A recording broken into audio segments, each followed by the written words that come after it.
now we are cooking. So I saw some I saw the funny recap earlier in the Discord. I liked that one of the highlights was Zashi getting the fucking Koss getting Zashi's grenade launcher signed by the Buzzball captain. Which I fully accepted as just now the canon name of this sport. Fuck Bruteris. Bruteris is out. Buzzball is in. That's what, grandpas call it. Yeah. It's not the culture. Yeah. Oh, the grandpa's like, it's actually a Bruteris. Like, shut up, old man. It's Buzzball now.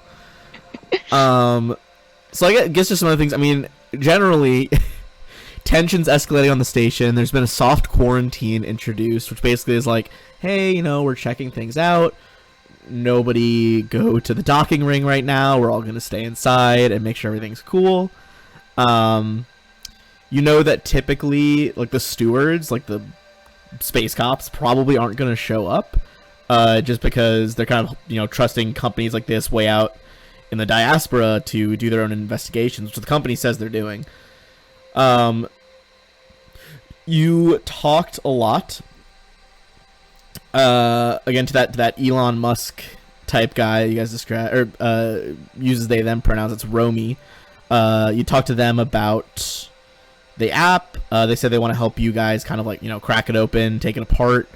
Romy's bodyguard, this very like brightly colored fluorescent android, kind of got y'all's back along with Romy. Currently, I'm going to switch us back over to just kind of the general view and some of the art we were doing for... you guys are on floor 2 of Elysium right now in the lab with Dr. Sojourner Lohman.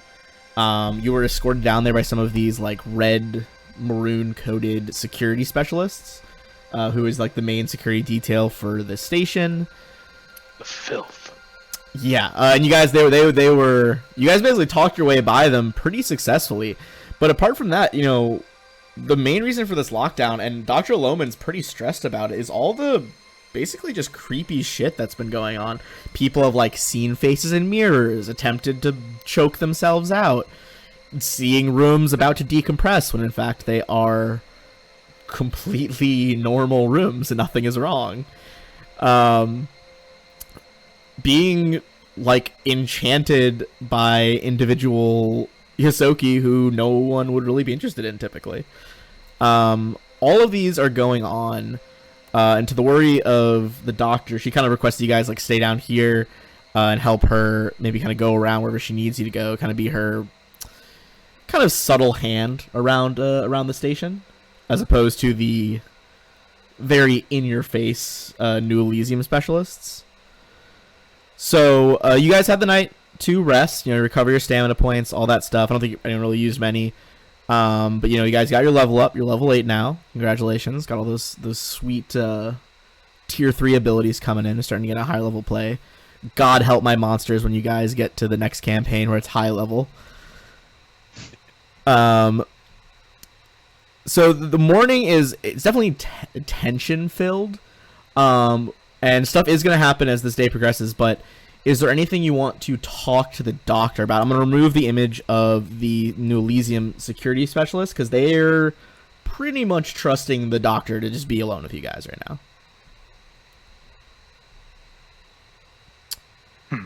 now. Sorry, one other detail you guys made note of, because I remember you specifically asked about it.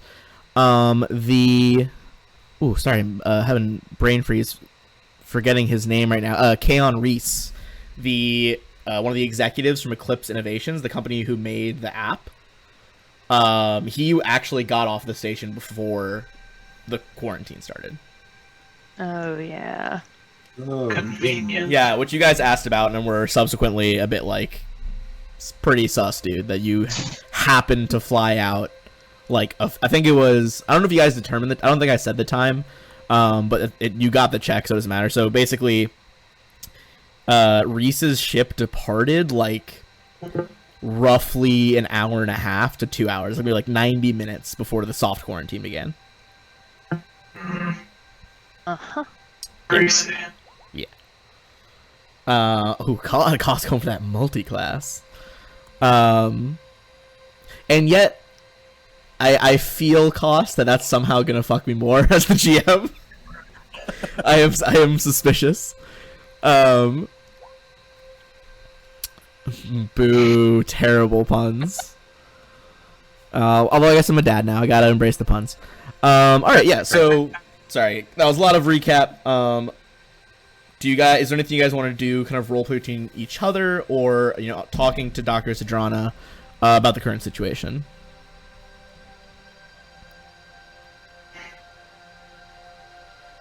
If not, that's fine. So We can keep going. Yeah, go ahead.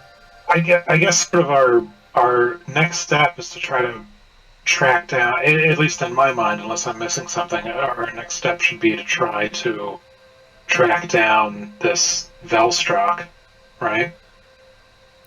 Yes. So yeah, you guys did find that Valstrak, which is basically like this little gremlin creature that's like a skinless halfling that's been giving people it has the ability to give people nightmares and like crazy hallucination stuff. So you definitely suspect that it is very involved with the weird stuff that's been going on. And you guys actually spotted it kind of watching you fall for one of its traps as it superheated that chair in the bar upstairs. Is this a creature that creates a shadow, but you can't see it, kind of thing? Let me get the exact definition of them up here. Actually, I'll throw the picture back up so you guys can see, what we're talking about here. You know that they are outsiders. You had previously done some research as to, like, what beasts might be, like, messing with stuff here. And had narrowed down to, like, Abaddon, Hell, the Abyss, and the Plane of Shadow. You would know that these dudes are indeed from the Plane of Shadow. So this is basically what you're looking for. And this specific breed is known as a Cantor Velstrak. They have a variety of goals. They do have a little bit of shadow magic. I know you guys were asking about that. They have some shadow spells that they can do. You know that their gaze can leave you shaken. I can't remember who exactly got shaken last time, but I know someone kind of saw its creepy eyes, which go like red and then black, and got shaken. You would know that it basically, one of their main goals is to help mortals accept the Velstrak kind of like creed. Maybe not creed's the word, but like the way they view reality. That pain is like the main tool of exploration and development. So they definitely have some twisted worldview. I mean, hey, maybe this one's gay. Who knows? Happy Pride to the Velstrak demons. Yeah. Look, they're rocking some like purple armor. Maybe that's just late for like Mental Health Awareness Month in May. They are about manipulating the mind. Like, look, our version of healthy is different, but like, go Mental Health Awareness Month. Didn't they flay their own skin off? You don't worry about that. I think technically they don't flay their own skin off. I think they just look like that, which is objectively not much better, but maybe slightly. Okay, so you could. So do you want? Are you gonna ask the doctor about Velstraks? I guess if we think that she might know about them. Does she? Dr. Lohman, have you ever heard of a Velstrak before or seen one? She's like, well, I mean, you told me about them last night, but I personally am more versed in medicine and fields of like microbiology. I don't know much about the outer planes. I mean, I had to study a variety of topics in university, so I was familiar enough that I knew they were from the Plane of Shadow. But now that you mention them, it got me thinking that there's been so many incidents around the station as a whole that unless there were... I mean, you've seen a few of the other guests there, but unless there were dozens of them, I find it hard to believe that one Velstrak could make all this happen.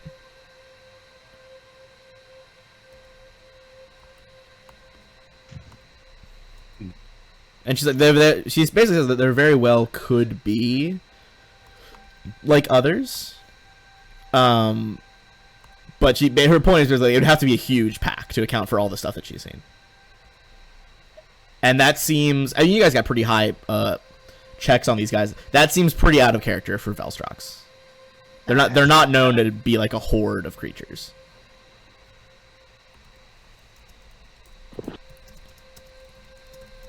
Okay. They don't travel in packs. Yes, correct.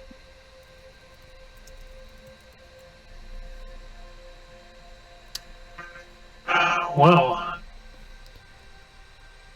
I guess that was my idea, was to try to look for this guy, but if there's something else causing the hallucinations and everything, maybe we should circle back with shit, I forgot his name. Romy? Elon Musk. Romy, yeah. Yeah. And see if he's made any. Yes. Oh.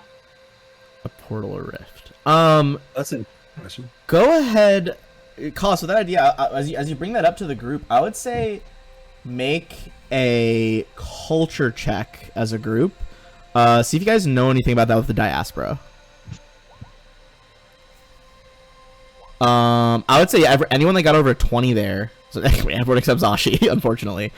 Well, No. That certainly wouldn't be out of character for the diaspora. There is a lot. I mean, if we go back over to kind of like the Pact World system, like the diaspora belt of asteroids is pretty freaking massive, dividing the inner and outer planets of the Pact World system. So there has been lots of there's been research bases, hotels like you guys are at, military bases, and certainly lots of places where people would have practiced magic. And due to kind of a little bit more otherworldly nature of, asteroids as compared to an actual planetary body, there are a lot of creatures that would, utilize portals like that in the diaspora specifically. And just generally knowing about drift travel, when you all take the Celosia through the drift, what essentially happens when any ship goes through the drift is it pulls in different pieces from different realms anytime a ship jumps. Now, most planes are near infinite, so it doesn't really matter to the plane, but there's always a chance that something could be sucked in from different planes. So any sort of asteroid and diaspora that is, a hub of different ships, I mean, it's a low chance, but there's always a chance with drift travel that something like that could happen.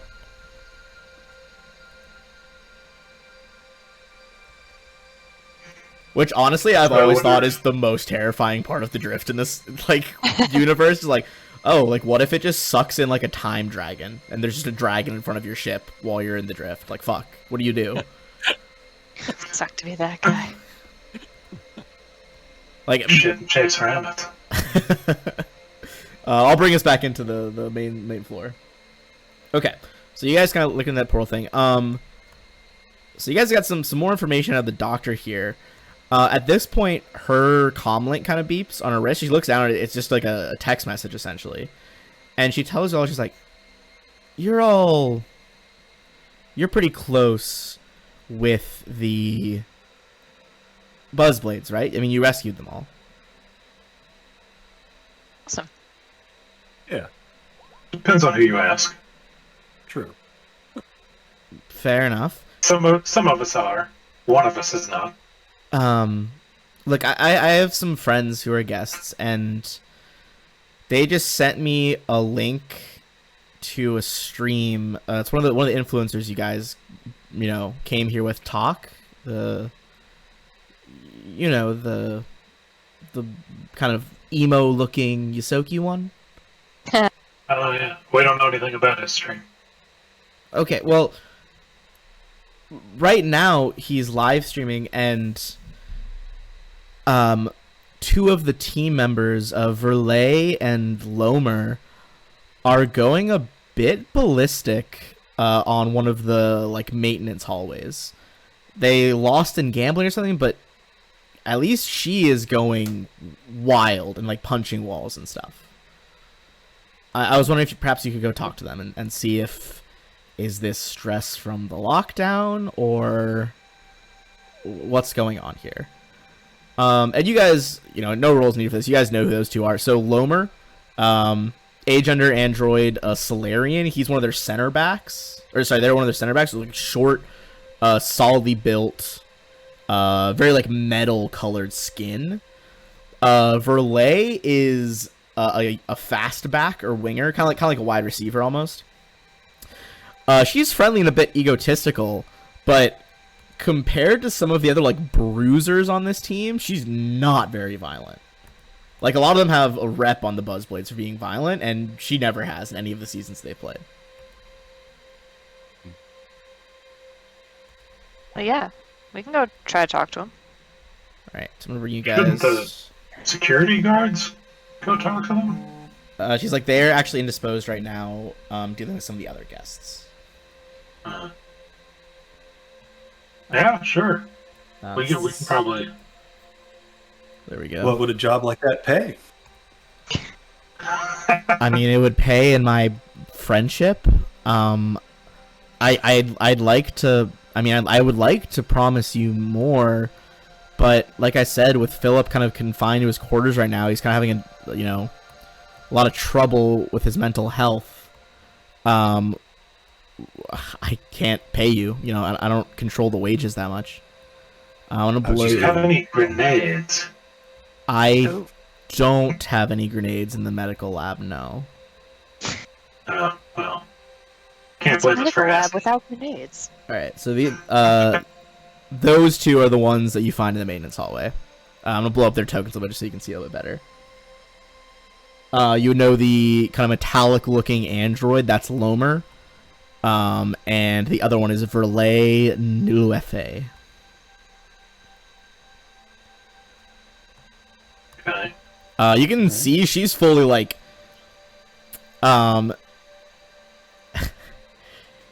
I think Flack, you would notice this. She's clearly an operative, because she is like pinpoint accuracy, like hitting parts of the station wall and like breaking critical components, essentially using like a my trick God. attack. So they're just in this hallway busting stuff up. Yeah. Oh, and you can see Talk, the like emo looking Yosoki's in the background, just like filming with his streaming glasses. Are they saying anything? Oh, they're not, but Talk is like, yeah, go off, Buzzblades, go off, break that wall, Monster. stream. You'll never. What should we tell them to do next? You'll never. But look at these crazy Buzzblades. Galaxy stuff. As you guys kind of approach, you guys can go ahead and drop your tokens on the map there if you would like. But as you approach the pair of them, go ahead and make a sense motive check on them. And chat got a Smurder Miss Maggie hint there. We'll come to that after kind of this encounter. Beep-a-deep-a-doo. Oh, that nat 20 though. Winning. Okay. As you guys are kind of approaching them, especially Zashi, I'm gonna say Koss and MK are gonna clock this as well. Less so Flack. It looks like really Verlay is she's the one that is kind of instigating this. Whereas Lomer, they are not the most intelligent of people. And they're just kind of like, yeah, like I'm gonna back up my teammate. Let's break some shit. So that's what you clock at them. Are you guys trying to kind of just like stroll up to them? Are you trying to sneak up on them in any way? What's your game plan here? I'd say you're First of still all, I can't seem to get my token to drop. Like, Flock it's one. not- Hold on, let me see. Yeah. Like, I just drag it from my sheet, right? Yeah, I just got it. Are you hovering over the token or the word Flack? Because you got to hover over the word Flack till it like lights up blue. Oh. Which is something that I routinely mess up when I'm a player, to be honest. Yeah, I had. Yeah, okay, never mind. The only reason I do suggest that is because I do fuck that up constantly. Okay. So yeah, like you're still a little bit, we can have them a little bit farther away. Presumably you're a little bit farther down this, metallic hallway, while the Yosoki's just filming him. There's no official art for him, which I think is a huge loss. But I will put Yosoki on the map. Just because I think they're... I just love the idea of this emo-looking Yosoki streamer. I have so many Yosokis around. We'll use the default Yosoki Bounty Hunter. Because I think they look pretty edgy. Here, I'll blow them up a little bit. This is like the default Yosoki Bounty Hunter. Oh yeah. Soki Edgelord.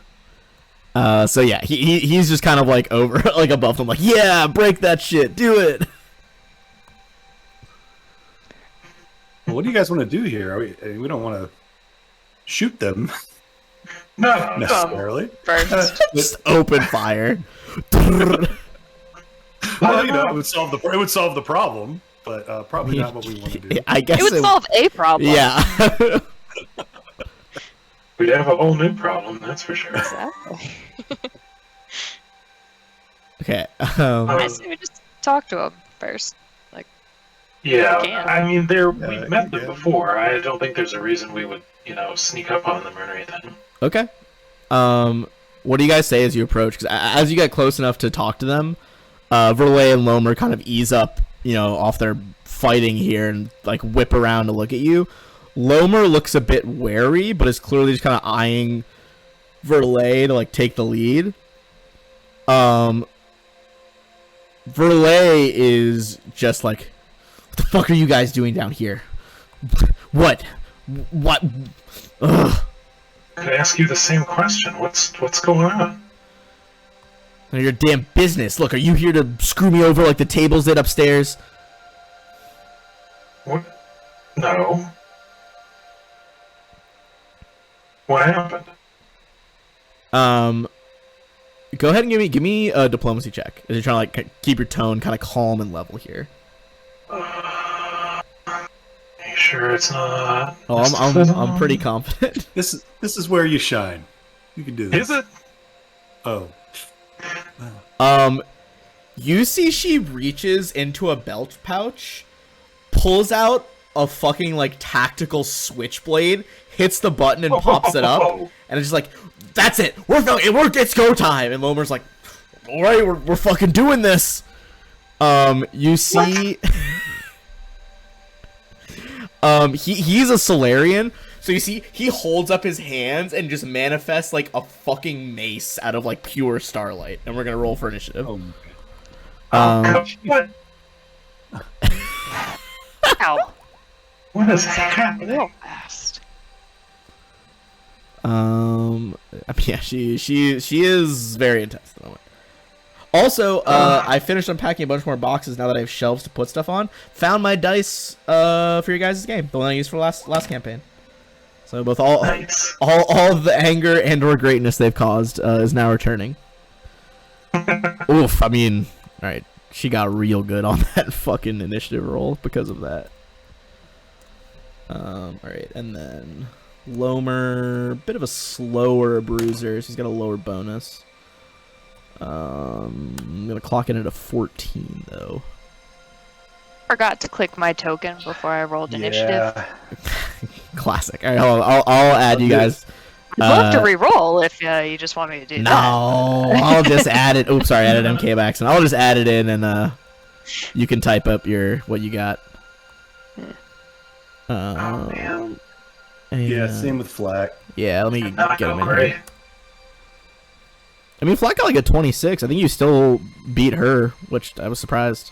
I guess I'm not too surprised. You're pretty good at initiative. Yeah, I took that feat thing. Helps. Valid. Improved initiative. I did too, but it doesn't seem to doesn't work out great for me. Fair enough. Okay, let me. All right, so yeah, I mean, Flock, you go up first. I mean, you see again this guy down here got the weapon of Starlight. The other one has a, very nasty looking switchblade. Although it does appear to be somewhat enchanted. That would be a mysticism check to try to figure out what's the deal with this weapon is. Yeah, well, I'll let somebody else do a mysticism check. All right, fair enough. In that case, go for your stuff. Yeah, so, I'm looking at my stuff. I don't really have anything that's non-lethal here. because that's the kind of Yosoki I am. Murdering kind. Could you just try to like trip him or something? I believe. Let me look at the I'm a non-lethal. little guy. I'm a little guy. I think what I'll do is I believe you can just add. Yeah, you can use a weapon. Oh no, that's dealing weapons with a non-lethal weapon that you want to do real damage. Okay, if you want to do damage with a weapon that deals lethal and make it non-lethal, it's just a -4 penalty to the attack roll. I don't want to do that. Yeah. So basically -4 to hit, but presumably you're like hitting her with like the butt of a gun, or if it's like a laser pistol, maybe you're like shooting where her shields are the strongest. You're just kind of bruise her enough to knock her back a few paces. Yeah. I think I'm going to try my new triple attack on the big guy. Ooh, on Big Boy Solarian? Hell yeah. Yeah.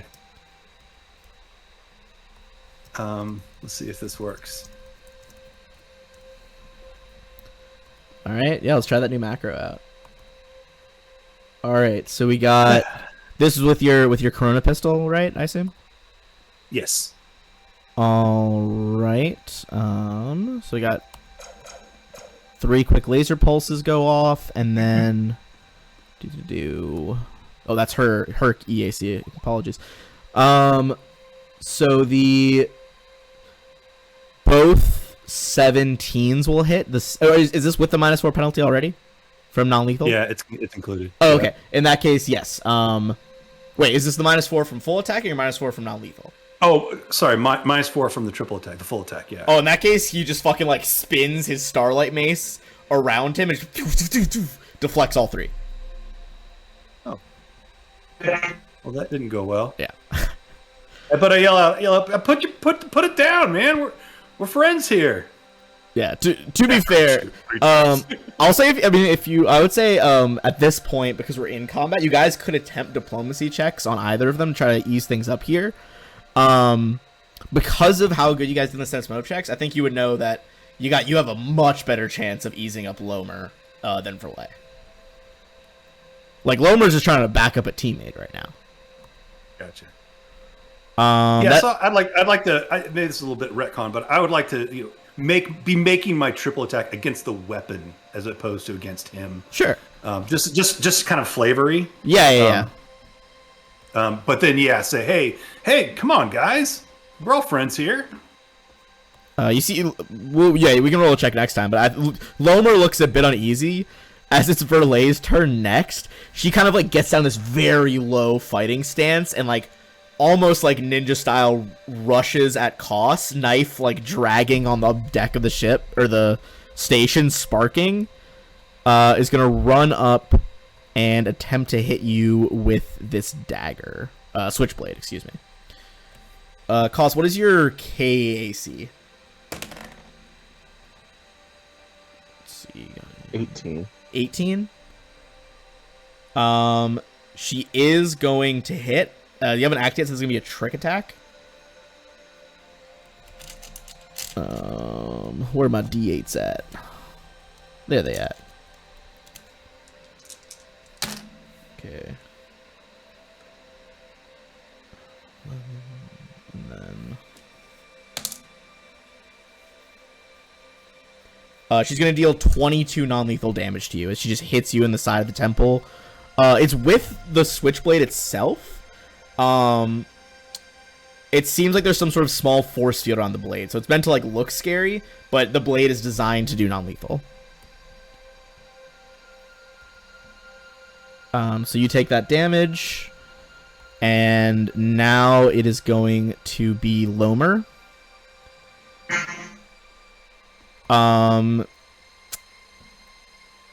Lomer, how do I put this?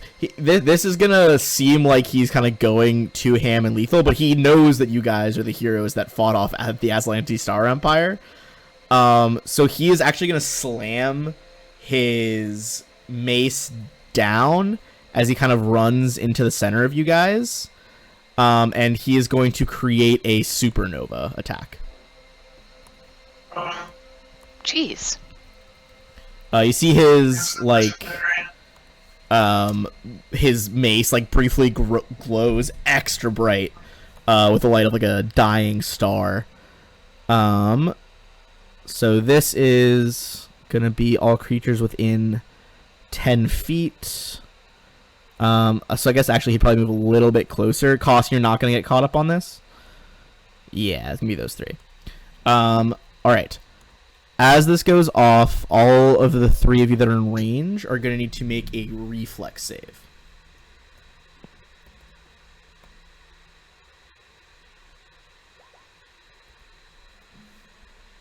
All right, Flack, you're good. MK, that's the exact DC you need.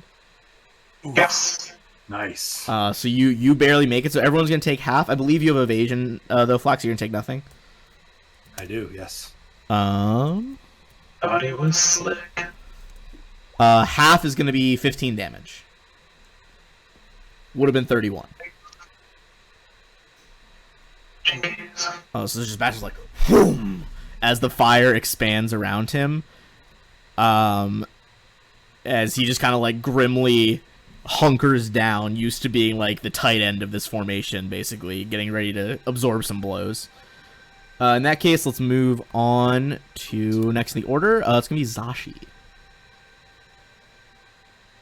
All right.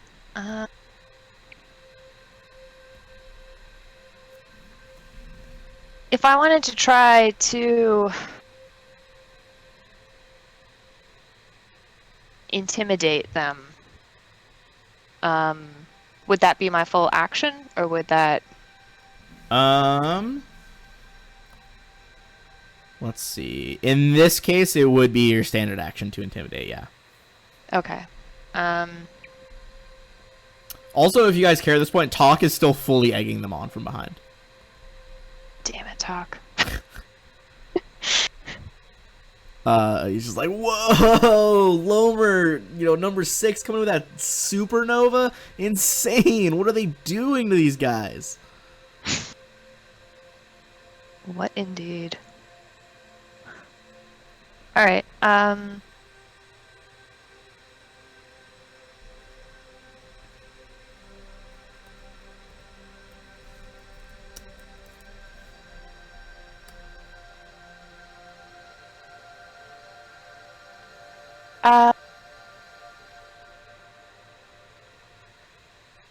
Yeah, I'm just gonna try to intimidate him because I think that's what makes the Okay. most sense.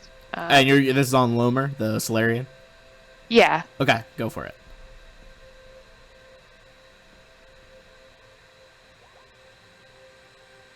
Wow. He's Roll just 20. like, sorry, Zashi. Gotta do what I gotta do. Teammates and all that. You can still take a move action if you want to back up or move anywhere, but that's going to be MK next. So initially, I was just gonna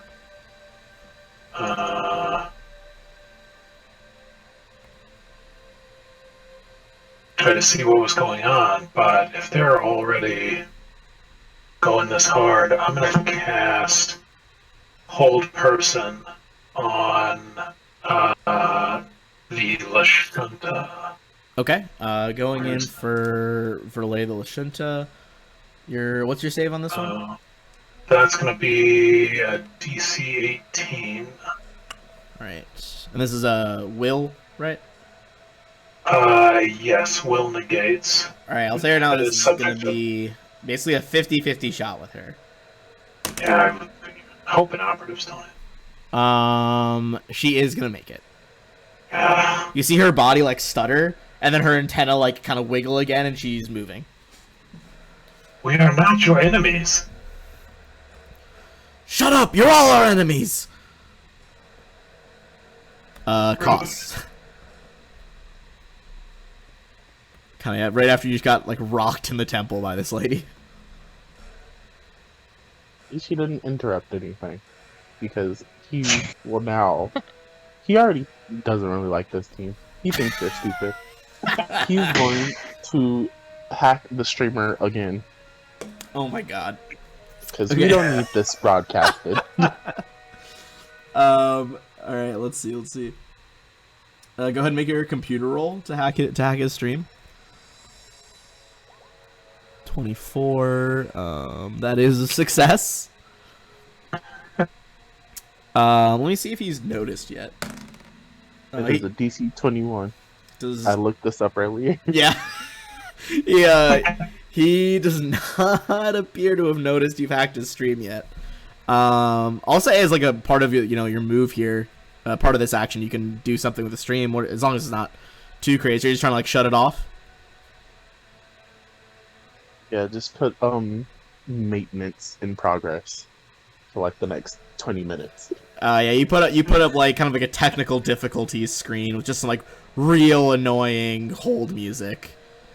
And Tox is like, damn it! Like takes off his like video glasses. Are these things malfunctioning? What is this bullshit? And he kind of like goes off down the hallway. That's a good move, Gus. That actually is helpful though, because he's not egging them on anymore, so there might be a little bit more reasonable now. Brings us back to Flack. Flack, you've got Loman right here, enemy operative, your counterpart over there. So is this all just wide open? There's no. So this is down in one of the like the maintenance hatches, actually. Like not hatches, maintenance hallways. So just a big open hallway. Pretty much, yeah. All right, so I'm not going to have a way to hide unless I use my cloaking field. So I will enable my cloaking field. Okay. And move away. Is my full movement to there. And that's my turn. If he gets an attack of opportunity on me as I move away, I have that thing. Mobility, I guess, gives me an extra +4 to my AC. Yes, I mean, yeah, you have a higher AC. All right, so he is going to try to take a swing with his solar weapon. So you have an extra 4 to your KAC now. What's the total? It would be KAC? KAC, yeah. 26. That's a 23 on the solar weapon. So the extra mobility comes in clutch as he just like swings his weapon. You can like hear the crackle of energy as it like goes just over your head. Perfect. All right. Okay. Let me double check that I am doing this ability right, because I think I know what Loman's gonna do here.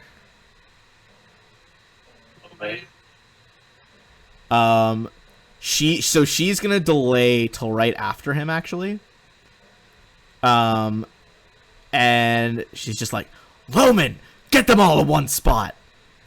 He kind of sighs. You see his starlight weapon dims briefly, as Solarians do, operate in this binary of the void and starlight. He's gonna start channeling the power of the void instead, and holds up like the tip of his mace and his hand right across from each other, and creates this miniature black hole that he directs the energy from to all of you. He's basically trying to pull all of you to be right next to him in whatever the straightest line he can is. What's the range on that? I don't know if he'll be able to get Flack. I'm double checking the range right now. That's why I needed to pull it up first.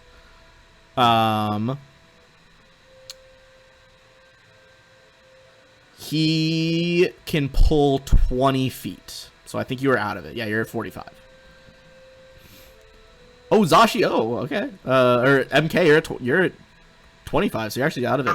It's really just I'm already here. Yeah, this so. is really just going to affect Koss. Koss is going to be a fortitude save to resist.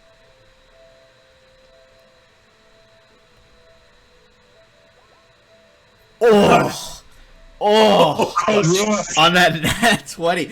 His beefy. Fortitude is what he does. Good lord. 30 on the nat 20. My god. Yeah, so as he's like holding the black hole like between the head of his mace and his hand, his like whole body's shaking. You see these like tendrils of like darkness, just like specks of dark matter kind of trying to surround all the distant people. They're all just too far away, and the only person who's close enough just fully does not move an inch. And Lomer's like, dude, honestly, the best scientific word. He's like, really, I'm sorry. She's like, idiot! Get in the game.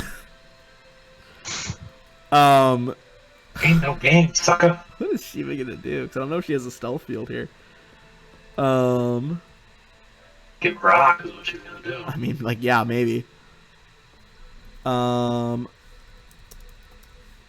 because she can make one trick attack if she succeeds at a check, right? As long as it's not... Yeah, okay.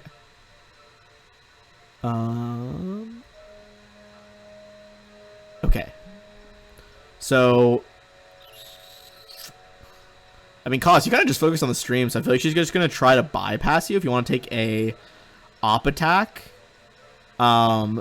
She's going to rush Zashi as she kind of sees maybe a little bit of a reflection of herself in Zashi, just kind of like the, you know, the female muscle on like a squad of people. Oh, it was that one. I saw the 20 damage first. You go for just like a straight fucking jab to her kidney as she runs by, and you just, unfortunately, being in the operative she is, she does like a backhand spring over you. Alright, so she's gonna get in front of Zashi here. Zashi, you guys are level 8 now, right? Mhm. Okay, so your CR effectively should be 7. So she is going to attempt a stealth check. She's going to have to a DC equal to 20 plus your CR, so 27, before she can do a trick attack. Let's find out. Can she pull this off?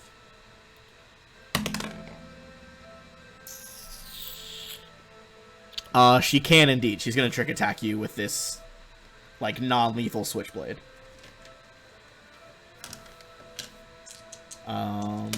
Yeah, definitely not thinking clearly. Otherwise, she'd probably be able to target one person, but she's just going to go for this. Alright. You're going to take 32 non-lethal damage. Ouch. This time, she just, like, takes a switchblade and just kind of, like, shanks you in the ribs. But because of that force field around the tip, it's just basically getting almost, like, shot with, like, a beanbag gun of just, like, brute force.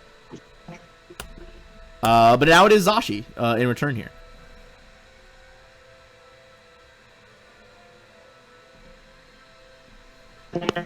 Alright.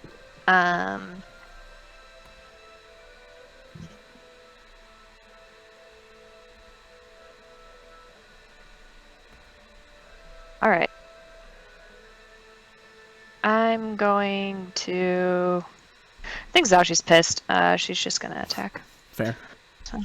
Hell yeah. Are you going with the cryo pike? Yep, it's gonna be the cryo pike. Fair enough. Stab. I'm She's mad. You're not going to like her when she's angry. She's big bad. I'm going to use cleave if I hit. Ooh. I don't know if I need to like call that. Yeah, that's fine. Cleveland? Yeah, who's the first on the first swing for Cleve? Which one looks squishier? Honestly, they're about the same to hit, just because she's so like mobile and he's just like a big tank. In terms of health and like stamina, though, almost certainly she's more squishy. Like she's hard. She's not as maybe easy to hit sometimes because of her operative abilities, but she is not nearly as beefy as Lomer. All right. So I'm gonna. She just hurt me worse though. Now I'm gonna hit Lomer first. Okay. Or try to. Go for it. And I also have a gear boost to cryo weapons now if I hit. So Oh baby. that if we get to use it.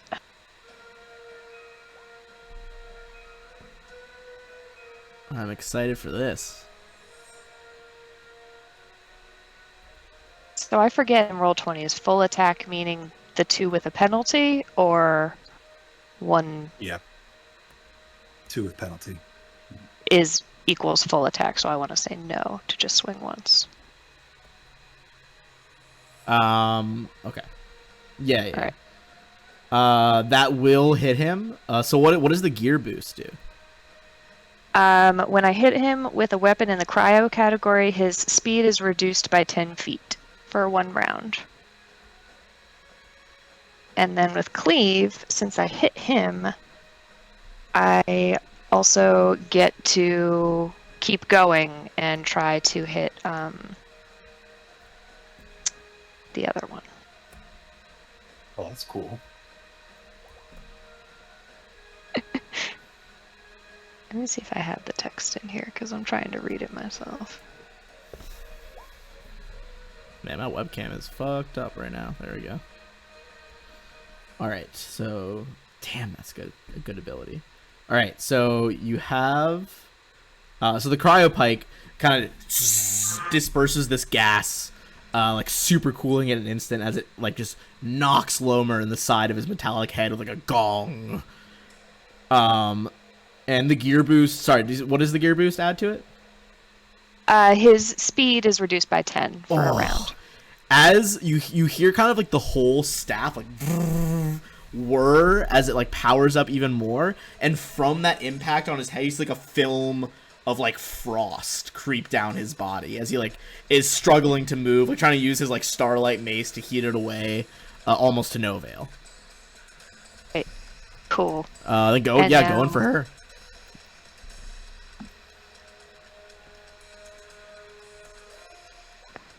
Let's see. Yeah. Oh, yeah, another hit for sure. She's also slowed.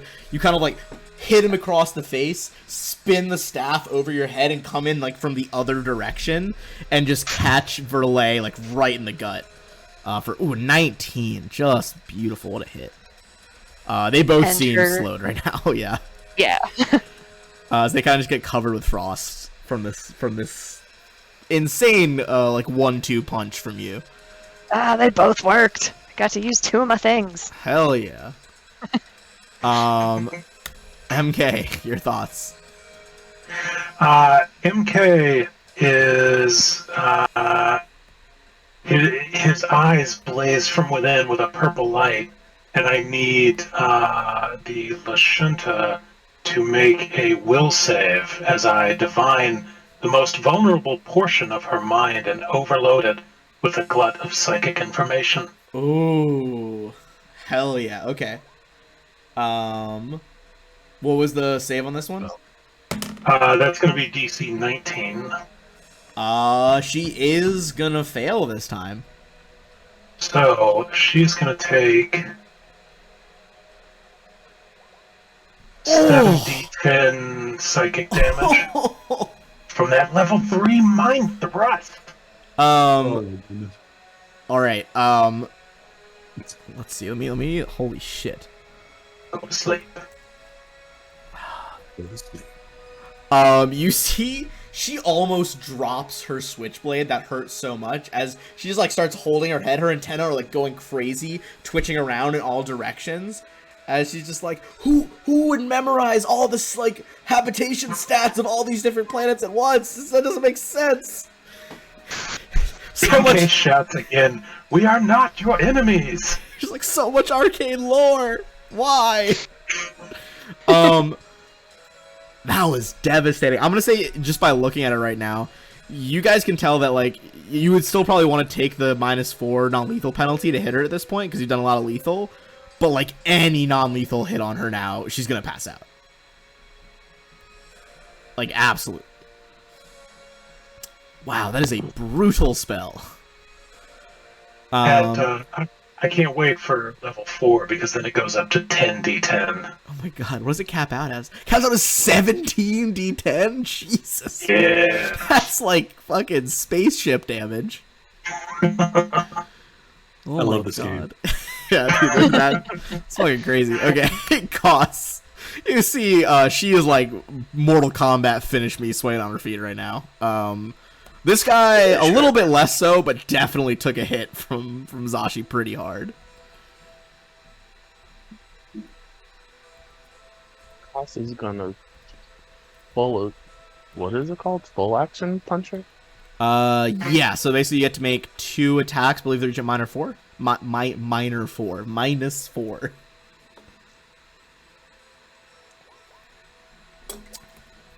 Oh.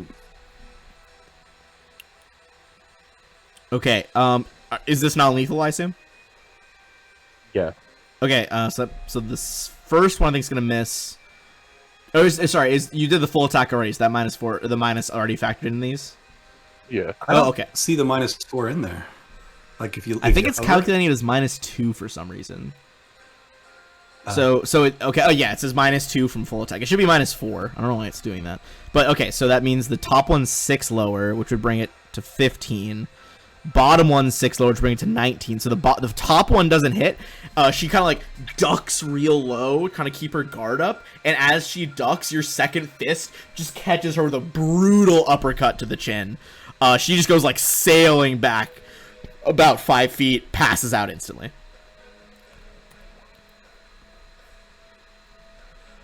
Beautiful. Wow, yeah, her body just hits the deck. Let me see, is he gonna surrender at this point, or is he gonna get angrier? I'll. Well, it may affect how that happens, but Okay. I'll look at them. I'm like, so are we done here? Alright, as you look at them, I'm gonna say with between the 3 rapid fire amazing combos you guys just pulled off, I'm gonna give you just an intimidate check as like a bonus action here. I love Goss so much. Yeah. So we're good, right? Well, you would think the Minotaur man would be good at intimidation, but not great. Well, thankfully, because there are 2 bonuses you get, each at a +5, which is hacking the dude's stream, because he's not egging them on, and knocking her out before him, which brings you up to a 20, which is enough to beat the DC. Nice.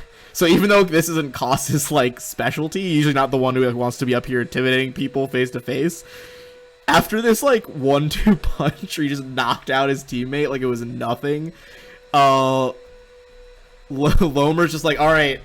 They're like, all right, and dismiss their star weapon, put their hands up like, well, let's all take a chill pill here where everything's fine. That's what I've been saying this whole time. Right? Look, you guys, Come on, guys. you guys get it. You know, you're all teammates. I don't know what the word is. Crewmates. He seems to kind of be struggling here, but or sorry, they seem to be kind of be struggling here. As they're just like, look, I was just backing her up. Also, everyone's gonna get Knock her down. 800 gonna XP, go. by the way. Sorry, how much? 800 for taking those people out. They're like, yes, we're just I know the tabloids. We're making us out to be something more, but we're just friends. Wait, no, that's not. Yeah, I what I said isn't canon either. I'm just fucking around. I don't think in any way they're canonically together. They are now. It's canon. You all heard it. Get Paizo on the phone. MK is gonna go over to the sleeping body of the one whose name I keep forgetting. Verlay, yeah. And I'm gonna cast Detect Affliction. Interesting. I wonder if that would function. Okay, so you can turn the poison, disease, cursed, or suffering a similar affliction. So you're gonna attempt. I'm gonna say. Yeah. So are you? Which roll are you doing? The enter wisdom. Definitely gonna be Wisdom. Wisdom. Okay, I would say make the wisdom check, and it'll determine potentially a few things, depending on what you hit here.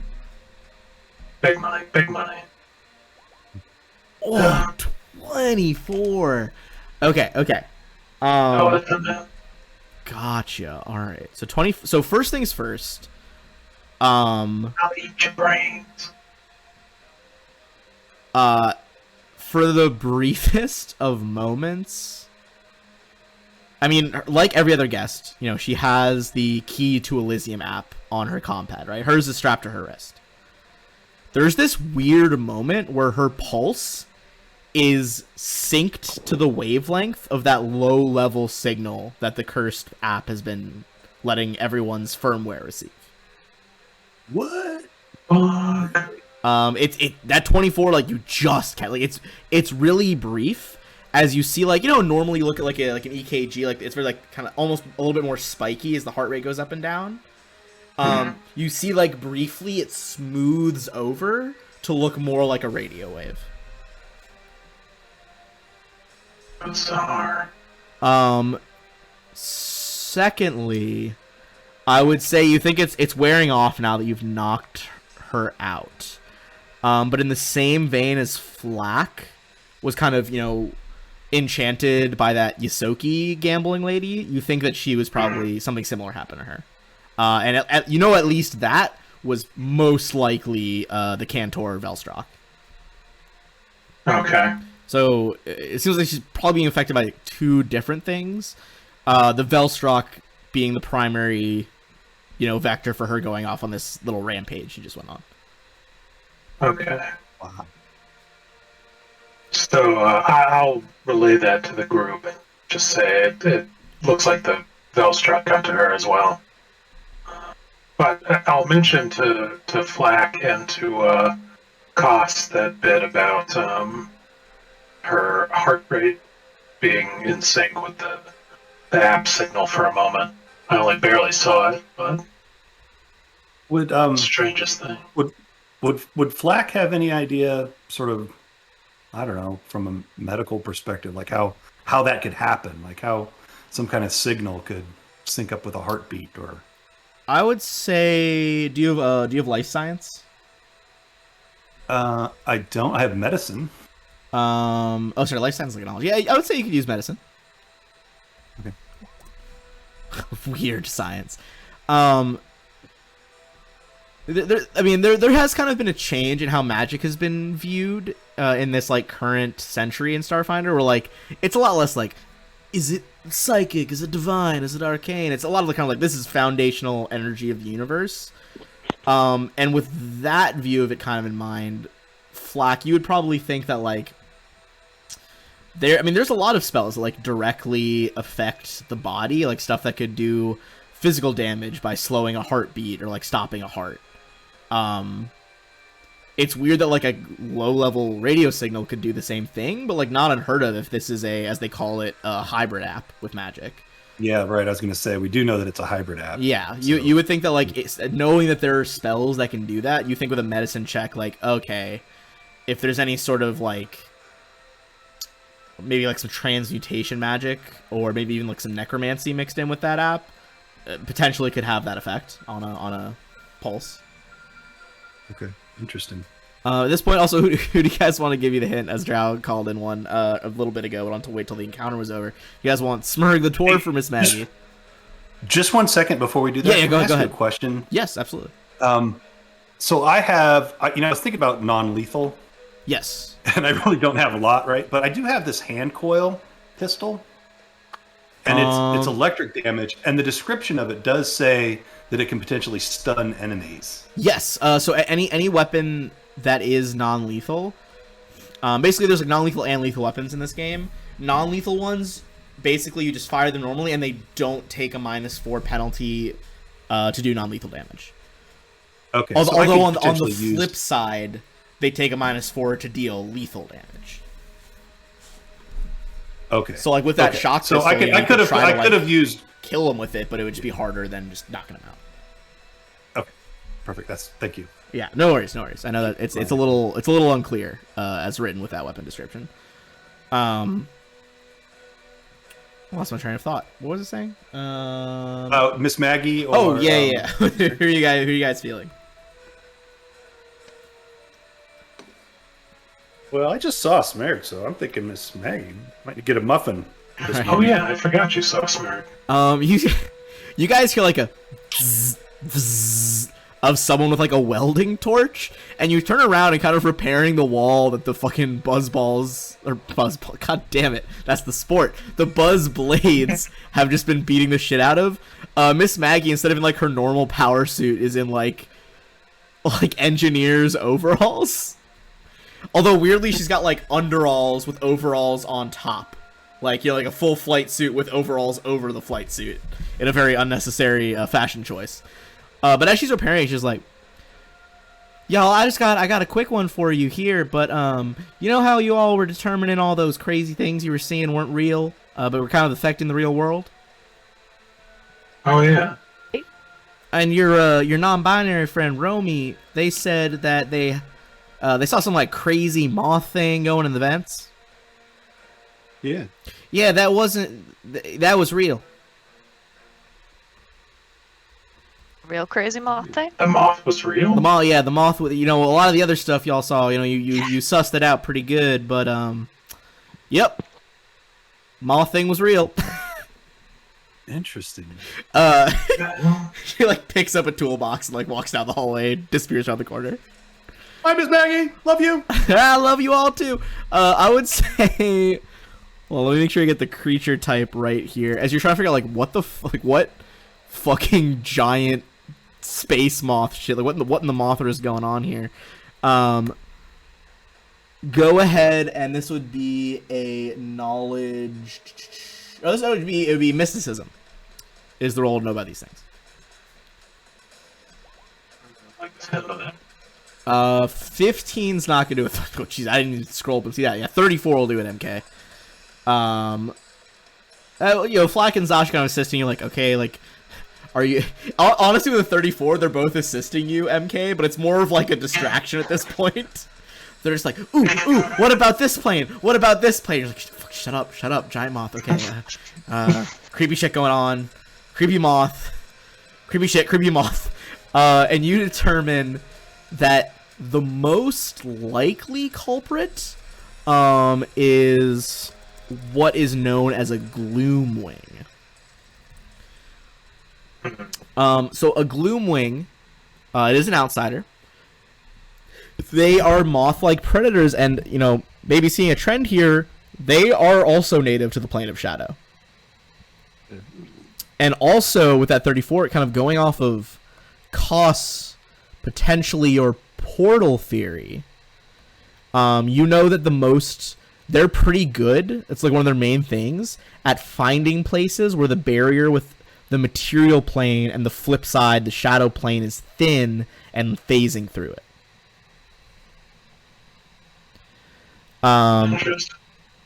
With 34, you definitely know some other stuff. They have some very powerful pheromones that if you get too close, it can fatigue you as you're kind of just like, whoa, feeling a little bit loopy. Their wings also kind of constantly have this shifting pattern glowing on them. And they, if you look too long at them, or you basically have to choose to look away and take some penalties like concealment. Because if you're looking at it without any, you know, penalty, you have to make a save or be confused. What else? I mean, like most, you know, shadow plane creatures, they're pretty stealthy. Got dark vision, all that kind of stuff. It's a moth. It does have a fly speed.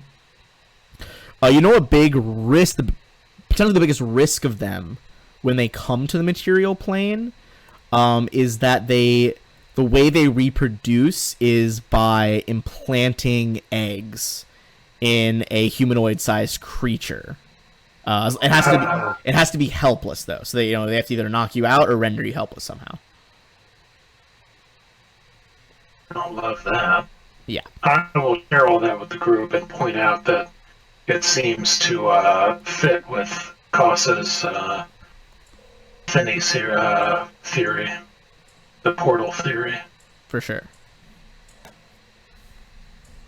Yeah, so somewhere there's a portal or a thin veil or something going on here.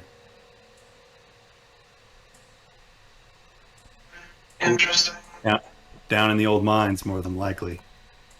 Hell yeah. I wonder where those vents go. It was going into a vent. Yeah. And The vents move around.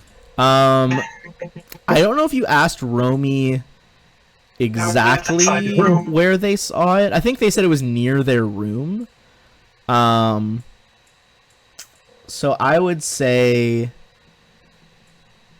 what check would be applicable here? You could try to make a check to see if you know where the vents in that area, like Comcast. You fools. Oh, Comcast. Like, I only got so many options here, okay? Yeah, I know. It's a monopoly. It's better than some other ones that are around here. Yeah. Okay, sorry. Anyway, what I was saying was, here, I'll refresh that stream so it's still... There we go, back up.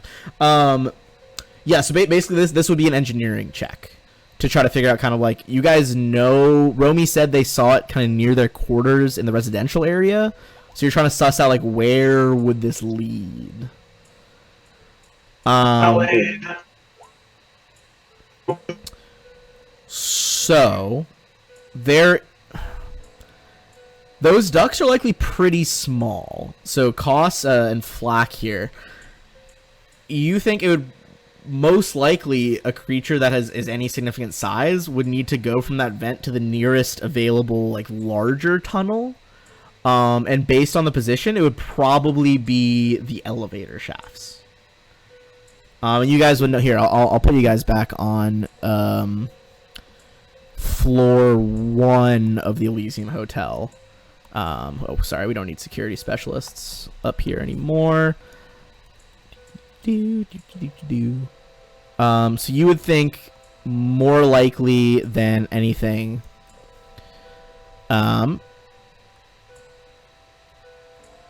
Whoops. Apologies, went too far up. So A15 is like the bank of elevators. So that's gonna be like right over here, kind of like right next to the central area and the park.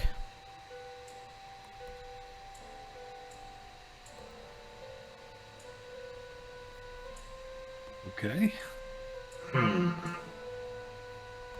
I would like to, in this hallway that we're in, I don't know. I'm worried about this, this Volstrop still, and I'm wondering, do we know? I mean, does it go invisible? Is there some way to sort of detect it here or see it? Just as we kind of, I mean, I know we're probably going to go try and find the moth thing, but just real quick, like, yeah, I'll save you a bit of time and tell you that it's not here right now. It wasn't like near that area of the fight. okay. They can't go invisible. They do have very high stealth. And you would know one of the spells that it can do is Shadow Body, where basically it transforms the matter of your body and objects you carry into like the essence of the shadow plane. You're visible as an unattached shadow, essentially. So Right. Okay. you guys would think likely like that shadow with red eyes just was the Velstrak using Shadow Body when you guys left the party. So you think a big way that it probably is sneaking around is trying to like hide as shadows and hope people don't notice.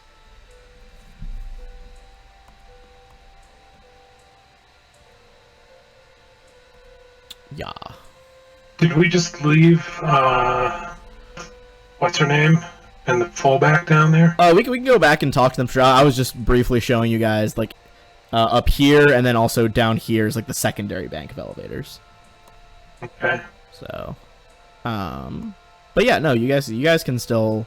I mean, Loman's just kind of chilling there by his buddy, like waiting for her to wake up, and he's just like, "Yeah, look, I'm sorry about that. Any vents in the hallway? Yeah, there's some vents here."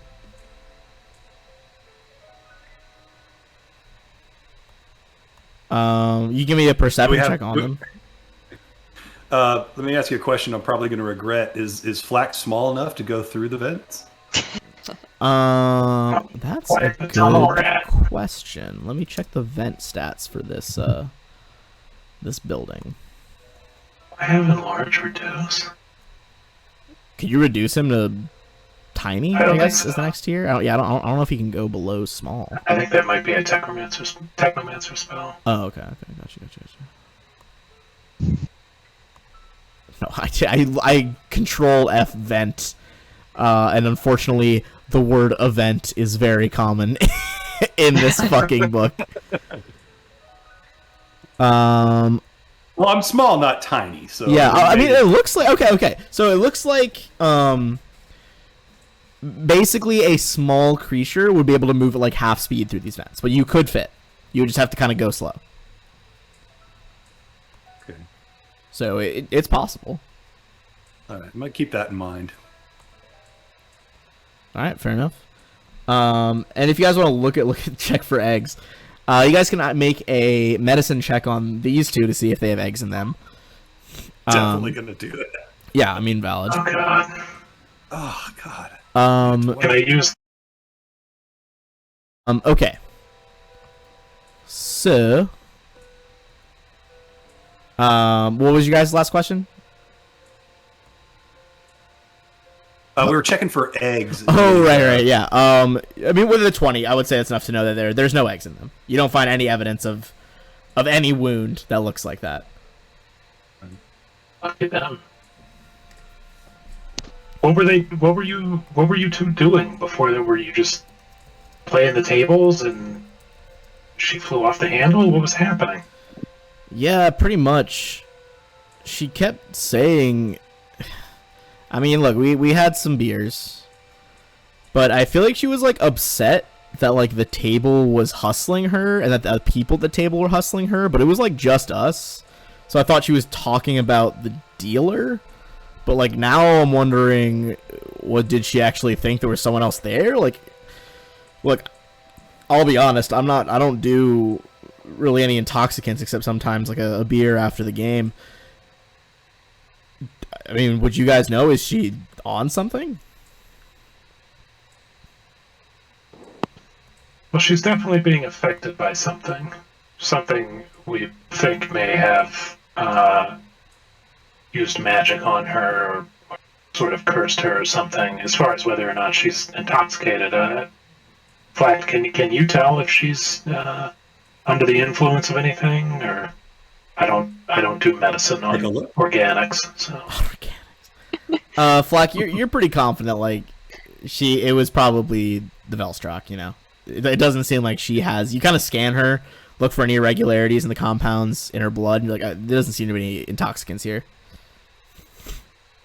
Nah, she looks all right. She doesn't look messed up on drugs or alcohol or anything. She looks all right. So it must just be the thing. Knowing when we ran into these guys. I don't think we decided. We were talking to the doctor, and she got the page that these guys were freaking out in the hallway. Oh, and okay. Talk Right. was.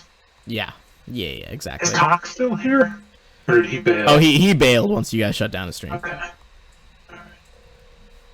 He's a terrible streamer. He must use Comcast. I mean, fucking shout out. This episode not sponsored by fucking Xfinity. Fucking Comcast, goddamn. Okay. So, I mean, it's a little up to you guys what your move is. You could, like, kind of call this in to Dr. Lohman, you know, talk about what happened. Up to you guys. I think at least we should take them to Dr. Lohman to let her, you know, she's got her whole lab and all of that, let her check them out, and then, Yeah, that seems smart. Okay. yeah. And then we can go check the Flack. We can help Flack check the vents. Okay. So you guys head back down to Dr. Lohman below decks. And she's like, oh my god, did you knock out Verlay? We had to. She was trying to hurt us. Yeah. Alright, I get it. Okay. Do you all think it's the Velstrak again? I'd point to yes. Yeah, probably. Listen, while you were gone, I need your help again. Oh, yeah? Yeah, she's like, look, you guys Did you mentioned find some money? You guys mentioned payment earlier, and Oh, I was kidding. well, I briefly got through to Philip. He sounded a little, let's call it upset. sound a little upset, but if you guys could keep helping me, contain the situation quickly and discreetly, the resort can offer each of you, let's say, 1,500 credits apiece.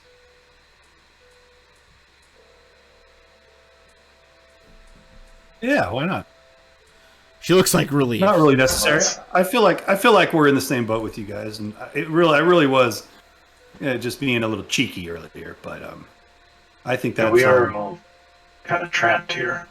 She's like, look, I'm happy to. We give are you money. mercenaries after all. Whatever. Freelance problem solver. She's like, whatever gets this situation dealt with.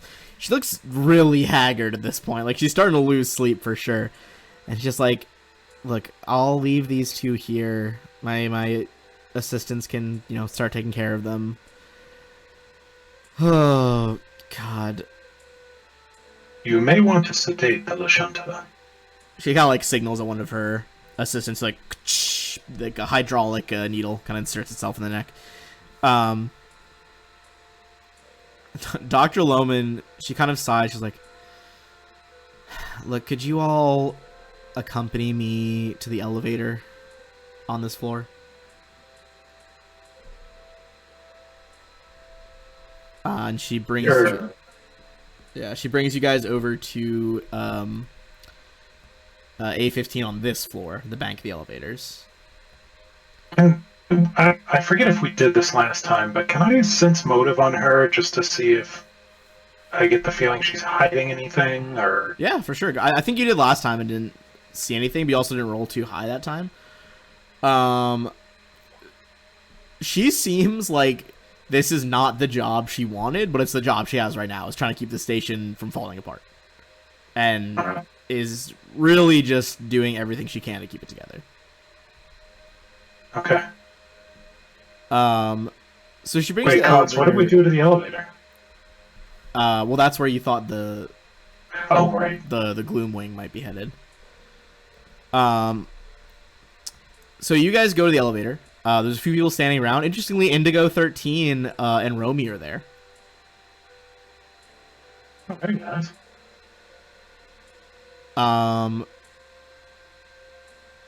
Dr. Lohman tells you all, she's like, look, Romy over there saw a giant moth entering the elevators.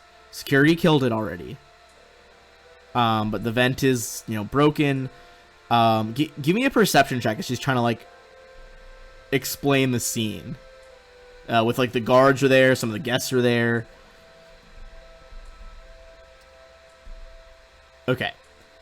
Nope. Oh. The 26 was enough to get the first two tiers. 39 and a nat 20 at that, enough to get the last tier of information. So MK and Koss.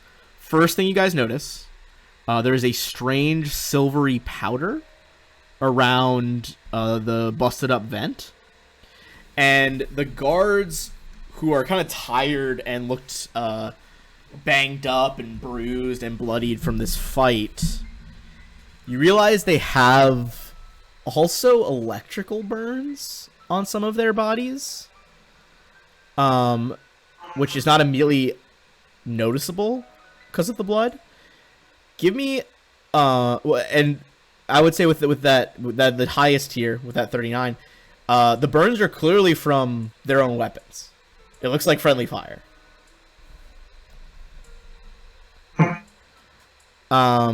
Give me a sense motive check on the officers here. Oof. So that assists up to an 18. Anyone else want to give it a go? Oh, okay. If you guys both assist Flack here, you guys kind of working together. Look at the guards, slowly piece together which one did the friendly fire.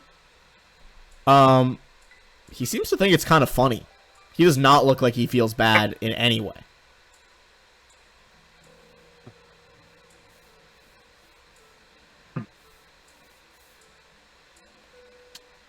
Do with that what you will. But at this point, Romy and Indigo 13 kind of come up to you. Indigo's like, "Hey guys, how's it going?" Romy's like, "Hello." Or they're hello, good to see you all. Do you all want to see the corpse of an 8-foot-long moth? Boy, do I. Excellent. Knowledge is power. Before we do that, I'm just going to point at the guy who's been shot by his friend and just say, what happened here? Are you like pointing like at his burns? Yeah. Oh, okay. He's like, look, Did the mob get one of your weapons? no, Derek, I just got in his line of fire. It happens sometimes, you know. It was a stupid rookie God mistake. damn it, Derek. Derek, is that true? Seriously, Derek? his name was Derek. Well, I mean, they're Because he's from they're space. nameless guards. So Derek was the first thing that popped in my head for some reason. And Derek is just like, now that you guys know he's trying to hide that he doesn't care. Yeah, Derek with space spelling. He's trying to hide it, obviously, but he's like, yeah, you know, it happens to the best of us. You can kind of see like a twinkle of amusement in his eyes as he's like holding back a chuckle. Do we, the head of security, do we have a way of contacting him? Like, is he on the app or anything? Can we report this? He is Kane Zaffel. He's not like Yeah. he's not friends with you guys on the app. I mean, he's the fucking head of security. Wow, what a dick. Yeah, shocking. Also, I think you guys tried to like, you know, ingratiate yourself to him at the party and just flubbed it horrendously. Yeah. Um, Yeah, that sounds right. I mean, at this point with the quarantine, you think the most likely way you'd ever be able to see him is to like, basically like beg an audience from his troops, like hey, can you bring us to Kane? Can I send him a DM? Absolutely not. I mean, you can try like, with the app. What do you write to him? No, I'm just gonna. What's your badge number? give me your badge number. Okay, I mean, Foss, you flex some maybe soul powder? I'll just tell Dr. Sidrani that this happened and let her report it if she can. Maybe she's got a better line to him than I do. Okay. You kind of pull her aside. I mean, do you tell her this is like in front of Derek and I don't know Kyle, or are you, or do you say it in front of them, or you kind of pull her maybe aside not. and just Maybe be like, not. hey, you know, I think I'll he's pull shot. her aside. Okay, she's like, I'll pull her aside. God's damn it. The last thing we need is the fucking specialists falling prey to this shit. Okay, look, I'll keep an eye on it, and I'll treat their wounds, see what I can do about it, okay? That one with the pistol. What is what? Nothing. Oh, okay. Koss, you said you collect some of the powder? Because if you do, go ahead and make a fortitude save. Oh, jeez. You got this, Connor. Your fortitude is hell. Oh, Boom. smash it, no problem. Fuck out of here. So this is, I mean, like moths in real life, gloomwings have that kind of like powdery stuff on their wings, you know? Although this powder is infused with pheromones. Those like strong pheromones you had heard about when you guys researched it. Basically, if you lobbed this pheromone vial at someone, there'd be a 30-foot aura around wherever it hits. So if you make the save, you could technically douse yourself in it. But within the 30-foot aura, there's a chance that if people fail a fortitude save, they will become fatigued for 1 hour. Oh, wow. That could be useful. So you are Yeah, not that's fatigued for an hour because you kind of resist it, and now that it's like safely in like a vial for investigation, it's not going to trigger unless you throw it at somebody. Got all kinds of grenades in this crew. Yeah, unconventional grenades. The best kind. Hell yeah. I guess let's go with Romy and check this thing out. Yeah. All right. You go with Romy. That's not what I want. So you go with Romy. They kind of bring you over to the body. You can see there is like you said, it's an 8-foot long fucking corpse of a moth. You can see the patterns on its wings are still slightly shifting, but not enough to cause that confusion effect. The wounds, and there's like a smell, kind of like burnt hair and ozone in the air from where they killed it. Clearly died from electrical shocks from the guard's weapons. Okay, you guys already know what it is, so no checks needed.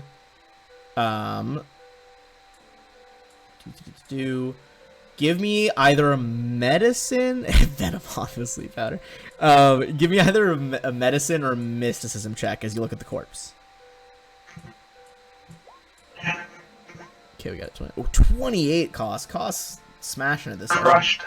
Cost, this Gloomwing has recently laid eggs. Oh no. Oh. No. Give me a perception check as you kind of examine the area of the corpse. Oh, man.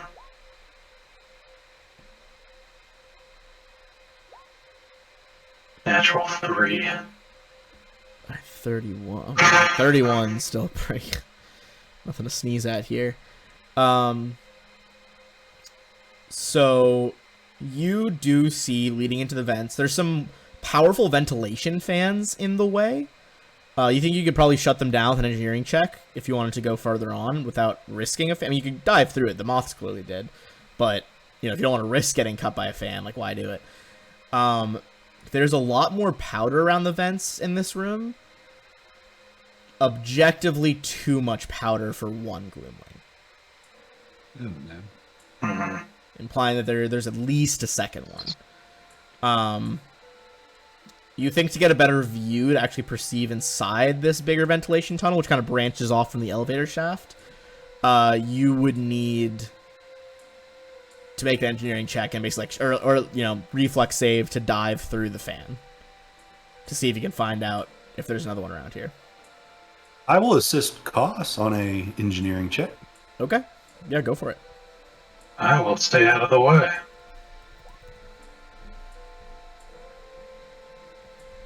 Yeah. Okay, that's Koss enough. will assist me. So you do successfully shut it down. And actually, if you guys want to actually put yourselves here, I'll put this back so it's on the actual. That's fine. Okay. So if you guys want to, it'll be a little bit off because of how I set this map to view without a grid because it makes it cleaner. But if you guys want to drop your people down by B14, that's kind of the tunnel behind the fan that you access. And something interesting, since this one is harder to line up, as it's not a pre-made package like the last one you guys got. But if you hold Alt while you drag yourself, you can just position yourself wherever, not on the grid. Or you should be able to. So, yeah. Well, that's handy. Yes. Very handy. You don't have Alt on your keyboard. Then I don't know. I have no idea. That's as far as I got in my research. All right. So as you guys get down there, so you can see the tunnel branches off in two directions. One over here by Zashi, one in the direction where Flak is going. Go ahead and give me a survival check. This whole area is lit by these not red warning lights, but kind of like amber, low power lights. This place is a maintenance area. It doesn't need bright light like the rest of the resort. Both a 17 and a 20 are enough that you guys managed to track where this is going and determine that it is down the right path. Right path. Yes. Whoa. My computer did not like that for some reason. So down to B14? Yes, down to B14. So, No, sorry. Go ahead. What are you saying? I was going to say Flack will enable his cloaking field. Okay. Yeah. If you want to And- cloak and kind of sneak ahead there, go ahead and give me a stealth. Yeah. Okay. Give me just a sec. My daughter's knocking anything. Go for it. Just repositioning the stream because my secondary monitor did some weird shit. Everyone can see one of my cool backgrounds is Battlefront 2, the classic game. All right.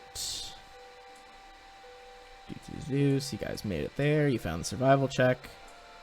What's interesting, I would say, MK, you notice this. MK and Flack both noticed this. Is that during the survival check, you see that there are a few blood spatters along the path that are most certainly not from a Gloomwing. I got a 43 on my stealth check. Oh, Jesus, 43. Yeah, so you make it into the room. Nothing seems to attack you right away, but as you make it into B14, unfortunately, you see a rather distended corpse here. Takes you only a few, seconds to look at it and realize that one of those other guests you guys had heard about, particularly the female Sheeran, like the travel blog writer, Sethessa, it's her. She has died. As you look at Sethessa, they haven't sensed you with that high self check, but you can see what looks like worms moving under her skin. They look ready to burst out. So Flack first shivers a little bit. Holds back a vomit and goes back up to let everybody know what's going on up there. Fair. Sorry. Also, give me a perception check while you're in that room because you snuck in there. Oh, sure. Yeah. Perception. Let's give me opposed by its stealth roll. Oh, nat 1. You see in the corner the Gloomwing is hiding. Okay. Just chilling. Also, you guys have never seen a Gloomwing. guys- They look pretty rad, so that's what they look like. Oh wow. That's Nope. kind of cool. Nope. Nope. Nope. Hard pass. Yeah. It's Just so you guys tell know, everybody, Zashi loves moths, and she is super enjoying this entire arc. Is this what Grub turns into if he after he like, Oh, No. You guys would know that they're what these things lay are called tenebrous worms, which are not the same type of worm thing as grub. Very different. Very different. Thank goodness. All right, so Well, let's should we- stuff back and tell everybody what's going on in there. You know, we need Should to. Shoot it. She's a lost cause. I say we drop a couple grenades in there and I said we fire this that place from up. orbit. Yeah, that's what I'm Fire saying. from Only way to be orbit. sure. Fun fact: I've got, spaceship weapons, when on terrestrial targets, you roll damage, then multiply it by 10. Awesome.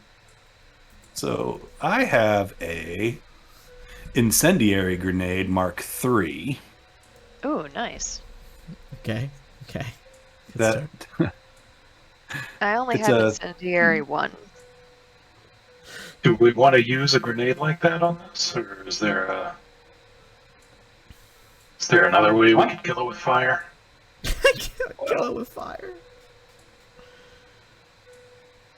I mean, you guys know How many they're of those guys- grenades do we have? You know. they are not resistant to fire in Yeah. any way.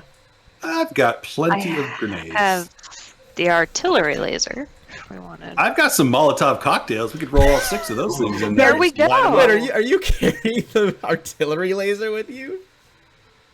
I mean, You not? probably That's not like fun. I don't know if you guys play Halo, but that's like when you rip the turret off the stand and walk super slow while carrying like Yeah. the whole ass gun.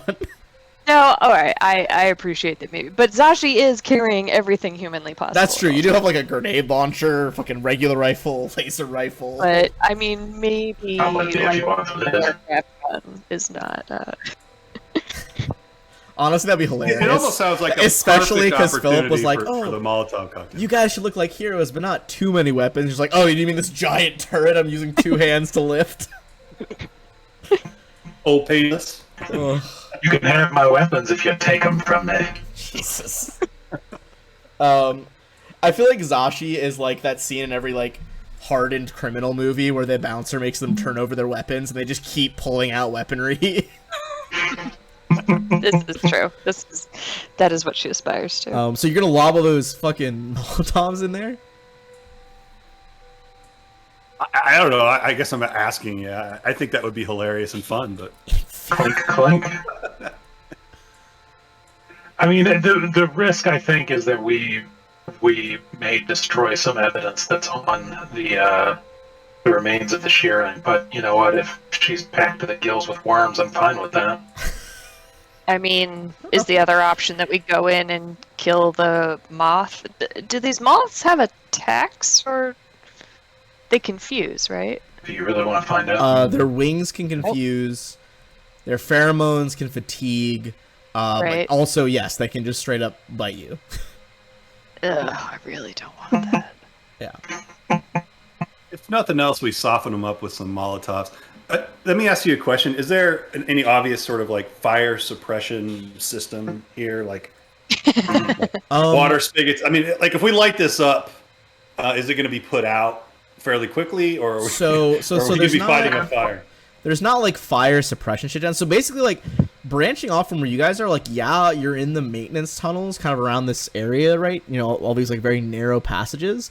You're also starting to get into the old mines, back when they used to be like a mining platform. So this room is like left over from those days, and is mostly just stone and like metal equipment. Like it does not look very flammable. So you think it would be extremely unlikely that a fire would spread out from B14. Enemy mine action here. So I hand out. I've got 6 Molotov cocktails. So I just kind of hand them out to everybody. Jesus. Some of us are double fisted, I guess. Or- I have a. Are these the got ones a, you guys uh, got from like the imprisoned scientists?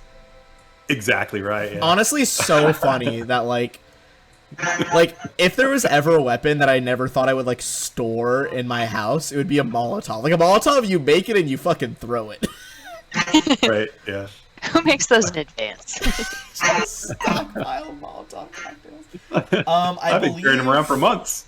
I'd rather have it and not need it than need it and not have it. I mean, I guess that's true. Oh God, I gotta remember. Unless They're I 1d6. They're 1d6. Okay. I was gonna remember. I gotta go 1d6 back to fire. book 3 of Aeon Thrones PDF and remember what Yeah. the fuck these things did. Yeah, they do 1d6 burning damage. Fire damage, right? I'm sorry. 1d6 fire damage, and then their special is 1d6 burning. So Oh yeah. So Like, if it they takes crit, extra burning damage. if they crit, it lights on fire. I believe is the difference. right. Because I always forget in this game because it seems crazy that grenades can crit. Well, you roll them in just right. I mean, I guess so, but boy, It seems crazy to me that they can't. I mean, I guess you know what? That's a fair counterpoint. Grenades are Kind of pretty seems brutal. like an all or nothing, right? Yeah. Okay, so it seems like they are pretty low radius. Basically, if you lob it onto a square, it's gonna get the squares in a ring around it. It's like a extra 5 feet distance in all directions. But I will say there's no actual token of her body. I mean, I'll just put like a random, fucking corpse on the floor. Blah, generic dead person. R.I.P. Sheeran. But it's like, whoops, that's not alt. That's alt. It's right here. So basically, God, sorry, I keep double clicking for no reason. If you focus on the body, the Gloomwing is kind of out of reach right now. That being said, I would say flack the perception check. There's at least 3 tenebrous worms in there. Okay. Those gotta So, go. yeah, So why don't we I pass out the Molotovs, so we have 6 of those to drop in, and maybe I add in a frag grenade that has a little more range to try and take a bite out of the moth as well. Good magical grenade cocktail. I like So it. 6 Okay. 6 cocktails and maybe like a Mark II A frag. chaser. Yeah. Okay. I'm gonna say if anyone chaser, Jesus Christ. If anyone double fisting the Molotov cocktails, I think we're gonna treat that as like a full attack. I believe it's only like DC 5 to hit a specific square with a grenade, or at least with these Molotovs. I'm gonna say you're gonna have like the -4 from doing like a double attack essentially. And basically what happens is if you somehow, I mean, you'd have to get a nat 1 basically, but if you do get a nat 1, the Molotov lands in a random one of the squares around it. So potentially could do less, potentially could also get the Gloomwing, who knows. Also, I'm dumb. Yeah, if you could, I would say it's a bit harder to hook it perfectly into that spot, but you could try to get everybody. Yeah, I mean, I'm gonna stealth back up a little bit, so I have. Okay. I'd say make one more stealth check. The worms. I mean, how long has it been? You have to roll. Give me one sec. Okay, I'm gonna say at this point you come around the corner and the worms are starting to emerge.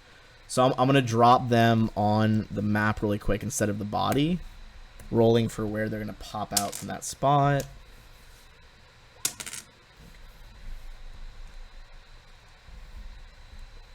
Stealthy as fuck.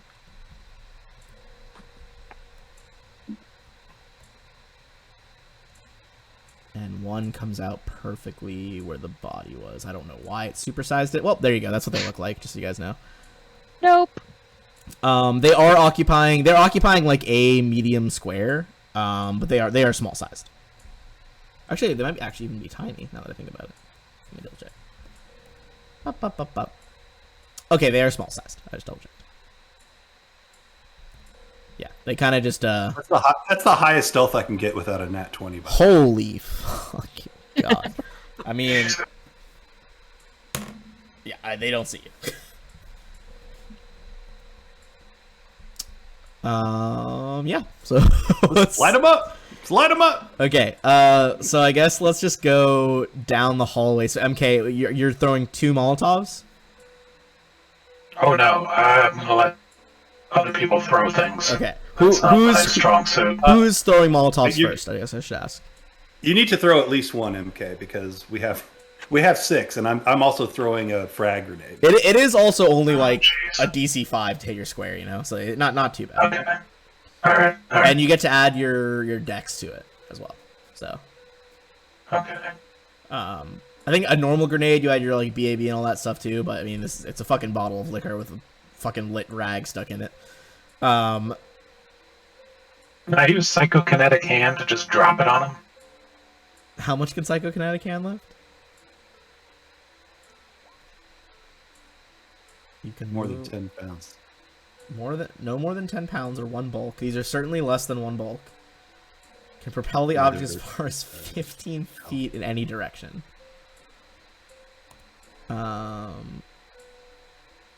I'll say if you want to try to like yeet it down the hallway as MK and then like push it, I'll give you like a +4 to hit in that case. Okay, deal. All right. Yeah, go ahead. Roll your. It's a D20 plus Dex plus 4. All right, 410. 18 Yeah, I mean, and yeah, then 4. you're fine. You're trying to get it on like this middle worm. Is that what's going on? Yeah, I'll start with the middle. Okay, That worm. so not a crit, but I mean it is a hit. So roll a D6, because they are going to take that fire damage. Not bad. Nice. Okay, not bad. Everyone takes 5. As the worms kind of like crawl, like as like their bodies start to kind of burn. The Gloomwing like starts to flap its wings. Like, what the fuck? What's going on? My babies. And then Koss and Zashi, you guys are throwing 2, right? Yeah. Okay, Cost. Go ahead and yeet 2 in there. Sashi can go first because Cost is actually going to do something else. Okay. Zashi, I mean, just double click dexterity. -4 penalty each time, but we'll calculate that after you roll them. Ooh. It did come up, brings it down to a 1. On that, so alright, so let me roll. Where you roll and yeah, it sorry. lands in an area around it. Yeah, which one were you? Which square were you aiming at, Zashi? The middle one? Well, that one just went up, right? Or is it still there? that's where the first Molotov hit, but they're not like continuously burning right now. Yeah. Like they didn't catch. Basically, it's on the crit. The target catches a fire. Yeah. Yeah. Sure. Okay, so first one successfully lit. So give me a d6 first, because it's going to affect all of them.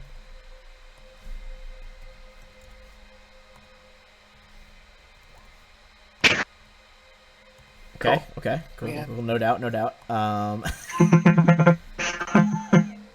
Okay, so they are all at. They've all taken 6 now. Okay, so now the next one. 1, 2, 3, 4, 5. Give me a d8 roll. Top left is 1. Then going clockwise. We'll see where that grenade, the second one, landed. Oh, not one. Oh, shit. Fuck. Give me another. Hit by my own cocktail. Yeah, rough. Give me a d6 roll on that one. This is gonna be like a 6. I'm just fucking wait. Held on to it too long and threw it at your feet. Is there a deck save? I don't believe so. I think you just take 6 fire damage. Oh no! Reflex save. So one more d6 from Zashi, and we'll see what happens. Now we want the one, right? Yeah, now that's you why we want want the one. So Now it's gonna. Hey! I mean, Hey! How the hell did you roll 3 1s in a row? we love consistency. I guess we love consistency. Roll 20 hates me. Just so you guys know, this is not limited to her playing Starfinder. This happens in every game we play on Roll20. Honestly, fucking incredible. Okay. Costs. What are you doing back there before we get into Flax, Molotov, and you said a frag as well? I don't believe. Yeah, you. I mean, Roll20 doesn't frag. believe in you, so. I know. So Clearly, yeah. Sorry. Go ahead, Also Cost. What do you? He was gonna go with the plan, but not. Okay. He's not. I thought that was gonna be a longer statement than it was. He's altering the plan. Gonna supercharge the grenade, so it does an additional Oh. 2d6. Nice. Yikes. Flack, you kind of like. I imagine you like. At this point, because combat's like essentially we're in combat time now, so you have the Molotov lit in one hand, you've like pulled the pin out of the frag with your teeth in the other. Cost just walks up and with like a flow of magic touches the grenade and begins to pulse like a multicolored light.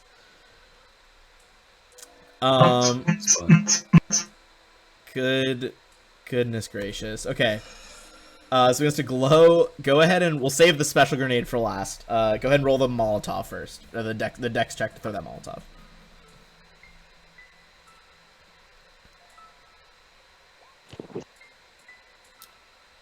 I mean, yeah, Nice. that'll do. I'll do. And I'm trying to throw it so it gets all 3 of these. You know, like it's. Sorry, are you trying to throw it like here so it gets the moth as well? Oh, like right here. Just where it hits all 3 of these guys. Okay. And That'll try hit to the moth as too. The moth too, actually. So all of them take under 2 damage. And fucking light that frag grenade up with an extra 2d6.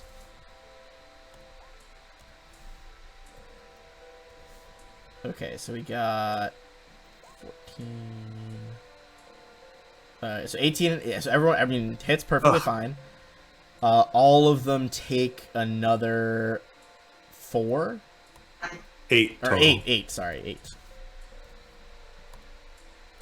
I mean, hey, for a surprise flurry of grenades here, I mean, if you include the damage you did to all of these creatures at once, I mean, you did 17 to one, 16 to another, 16 to another, 10 to another. It's like 32, 42, 59 damage was just done. Yeah, it's good. It's a good way to soften up a room, you know? Yeah, that was pretty solid. As these explosions just kind of, one after another go off here. Go ahead and let me clear the order because we're in a new room. Go ahead and roll an initiative, and I'll add the worms, and the worms are just gonna act on one turn, and the moth on another. All right, let's get. Hey, I remembered to click my token first this time. Yay! Newly birthed worms, unsurprisingly, very slow. Thank God. The Gloomwing, on the other hand, is also very slow. It's an at 1. Fuck me. What is their bonus? The Gloomwing, somehow even slower than its babies with a 6. Oh shit. Did Sorry. anyone... Who didn't roll in here? Oh, I'm My good. fault. There we go. No, you're fine. I just want to make sure I didn't miss anything from the Oh start. God. Well, these things are going to get thrashed. Shit. Flack. 'Tis your turn. Yeah, so let me give you my stealth check here, because I'm going to do a trick attack. Oh, yeah, go for it. Oh, yeah.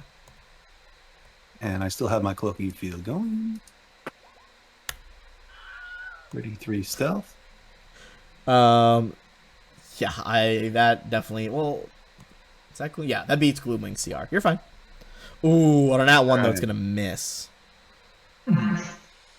How do I get a nat 1? Golly. So I'll back up a little bit. Okay, yeah, I was gonna see if you want to take any movements here.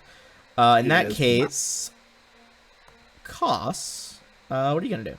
So I'll say, just so you guys know the amount each one's at. So the front worm took, the worm closest to you took 17. The back 2 worms have taken 16 damage, and the Gloomwing has taken 10 damage. You don't know their health totals right now, but that's just, kind of where you're at with what you've dealt so far. Koss will now follow the plan and throw the Molotovs at Hell yeah. this one. give me two. Yeah. Two dex throws there as you lob it in the middle. Come on, crit. Oh, fucking crit. Okay.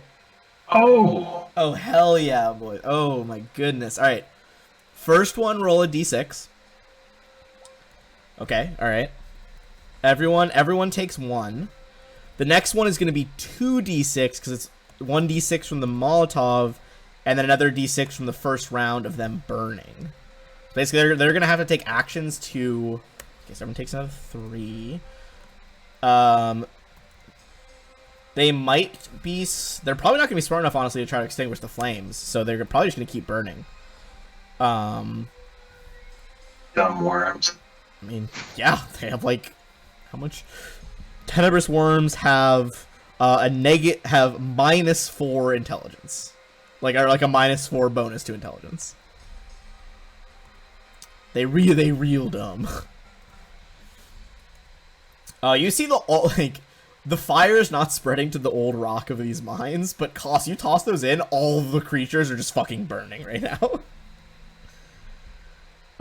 Would you like to take a move as well? Oh, block the path, but duck. Okay. Zashi, what do you think? Do I have... I don't have line of sight on the moth, do I? No, not from that angle. Yeah. So if I... Yeah, I'd say he would have I'm blanking on the names of the tiers for cover, but basically the moth would have like the middle one, be like a +4 to cover right now. So like it's possible that you can hit the moth, it's just a bit harder. That is okay, so that's regular cover is +4, and then improved cover is +8. Gotcha. This is why I keep the DM screen next to me. All right.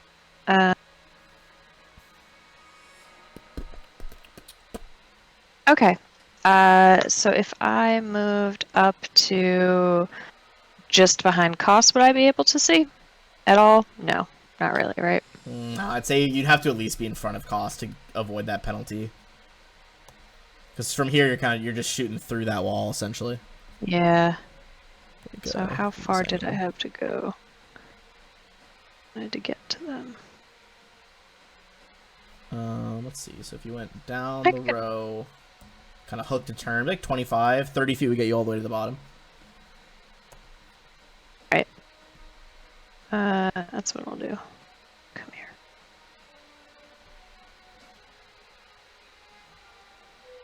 here.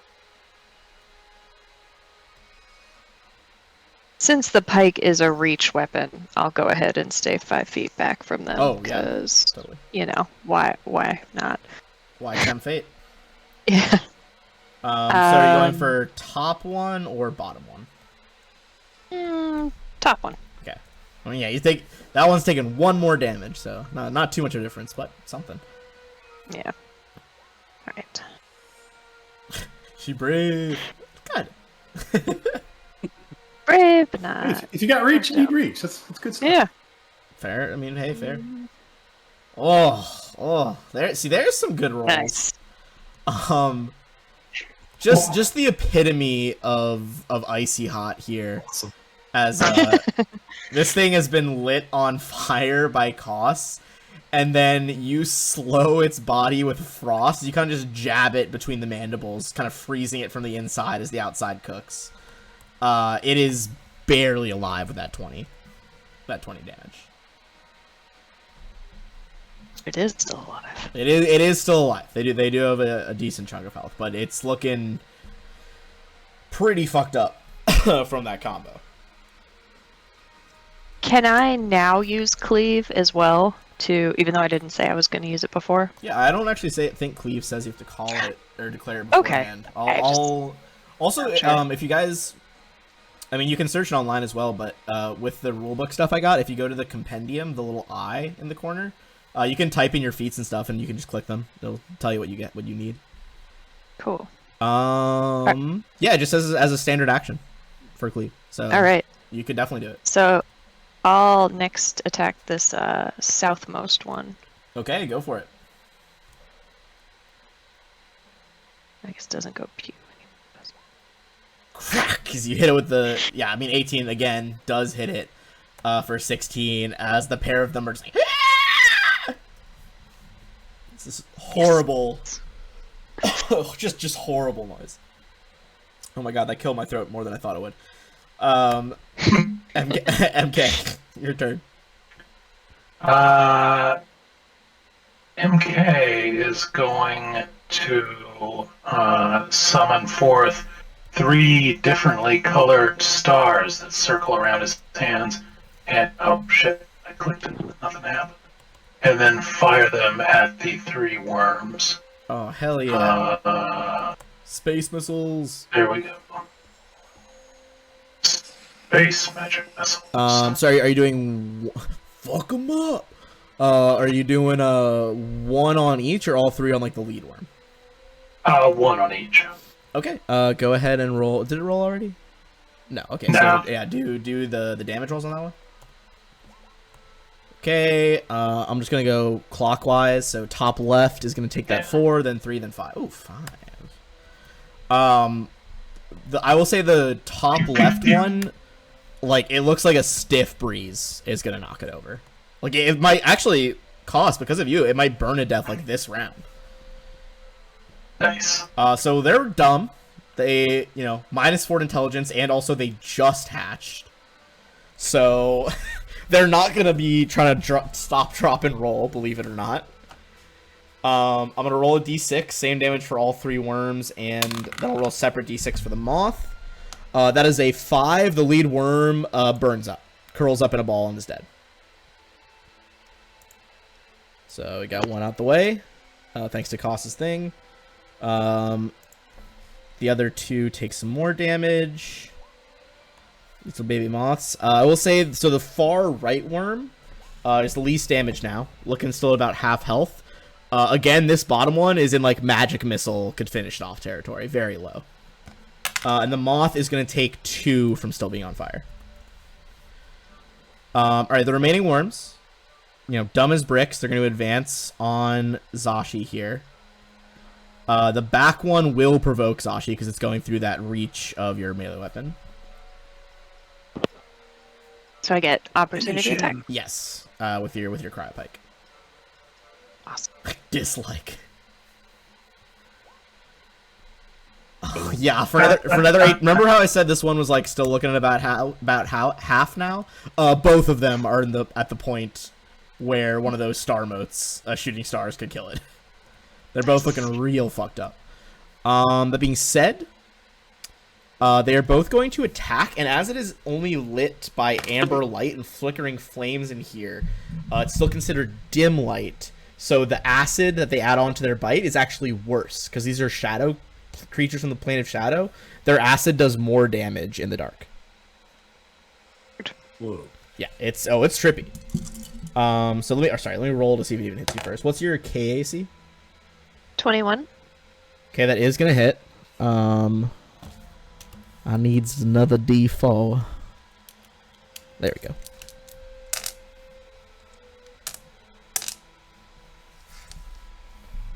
You're gonna take 13 damage. Combined from just the force of the bite, so that's piercing damage and the shadow acid. So 13 total. 13 total, that is correct. I will say, so that this is going to matter on your next turn, Zashi, but now that you're in this room and the Gloomwing is unfolding itself from the ceiling, becoming active, if you guys don't choose to avoid looking at it, you will have to make the save or be confused. Okay. Oh, sorry, that was just one of the ones. The second one's going to hit as well.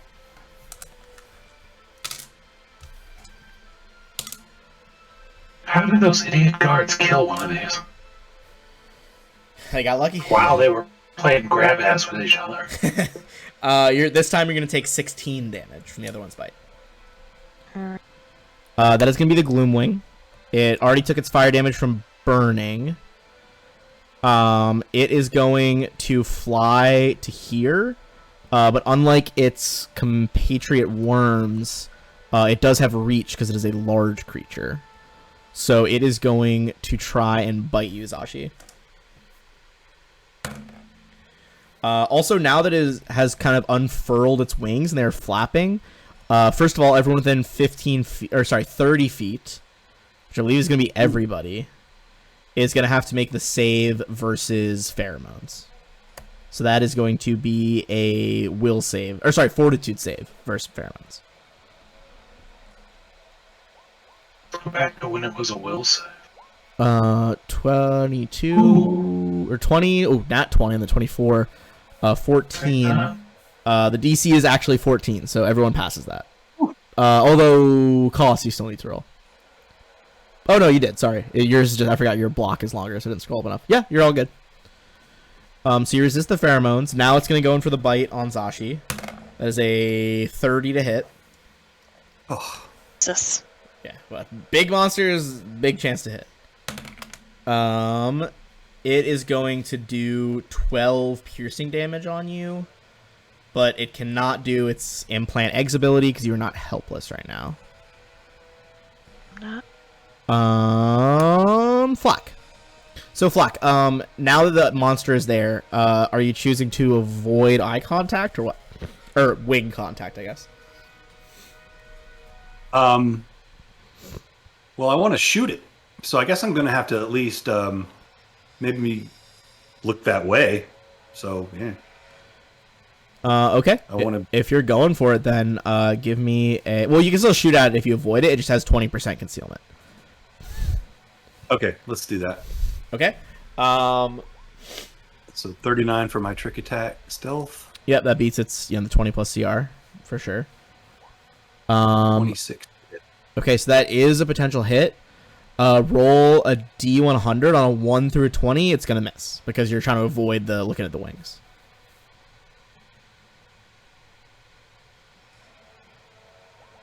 Unfortunately, Oh, you're really not trying to get no. confused, so you shoot into the ceiling above it. Damn. Although, hey, now you know how durable the reinforcements are in this mine. It kind of hits one of the metal beams, and the heat just gets like dissipated instantly. Very good construction.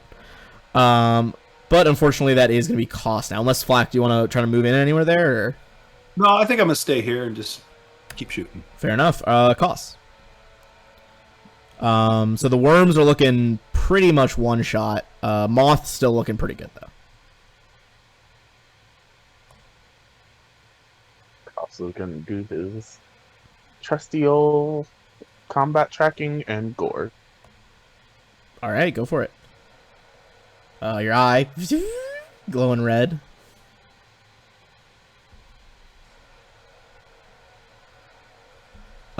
Which one are you going?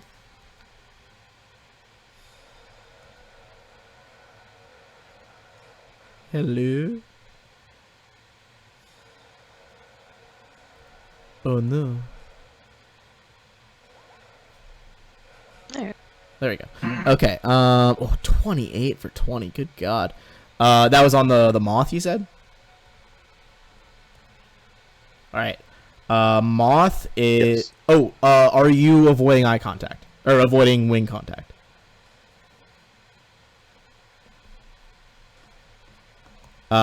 If you are avoiding it, it's gonna be a 20% chance to miss. So give me a D100. Same thing. 1 through 20 is a miss.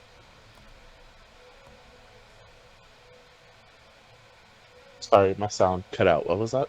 D100 for the miss chance. 1 through 20, it doesn't hit the Gloomwing. That's if I close my eyes, right? Yeah. I mean, you can choose not to. You just have to make a will save versus the wings. I'll go with the will save. Okay, go for roll the will save.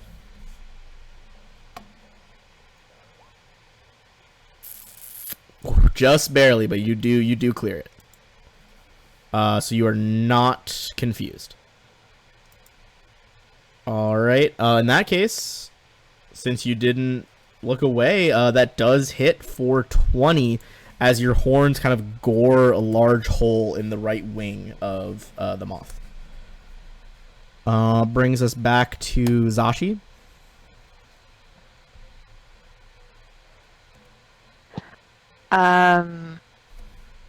So I got a new thing.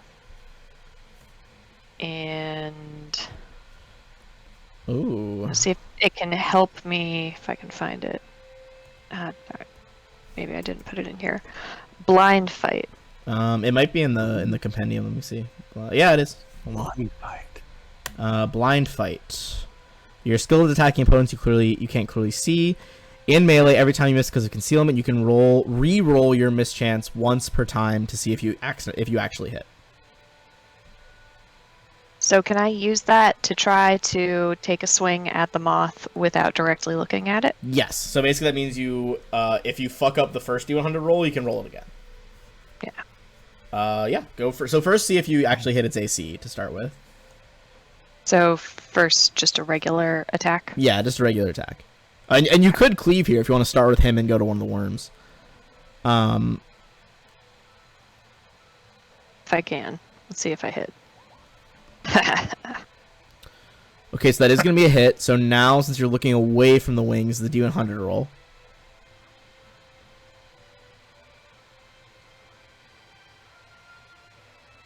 All aboard for Right. Cleveland. And then you don't even need the reroll, but that is a very cool fight, a very cool skill because, I mean, some things have like 50% concealment, so that's very solid. Cool. And there's definitely going to be some concealed shit in the horror campaign. I will tell you that for free.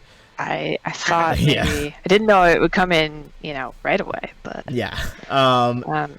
you are, I mean, even just flavor-wise, you clearly are very adept at fighting while not looking. So you kind of like are looking at the very tips, like the bottom tips of the wings to judge where it's flying, and then just swing your pike up over that, and you hear like a loud shriek, followed by the crinkle of ice as it hits it. And I believe, actually, because it's flying, you're hitting it with that melee weapon right now, this is going to be It would have to make one from the horns as well. It's going to make a check to see if it needs to stay in the air. It does do it, though. It's a pretty good fire. In that case, are you cleaving to one of the two worms? Yeah, sure. Okay. Just try to take them off the board. So, Top or bottom? she's probably right-handed, so I'll go with the top one. Okay. Let's see if that hits. If it hits, it's almost... Yep. That is another worm down. Yes. All Worms. right. MK. I am going to cast. I guess I'm going to cast Magic Missile again. 2 bolts at the moth and 1 at the worm. Gotcha. So I'm Okay. casting as a full round action. All right. So we'll say first 2 bolts are the moth. Last bolt is worm. Go ahead and roll those d4s.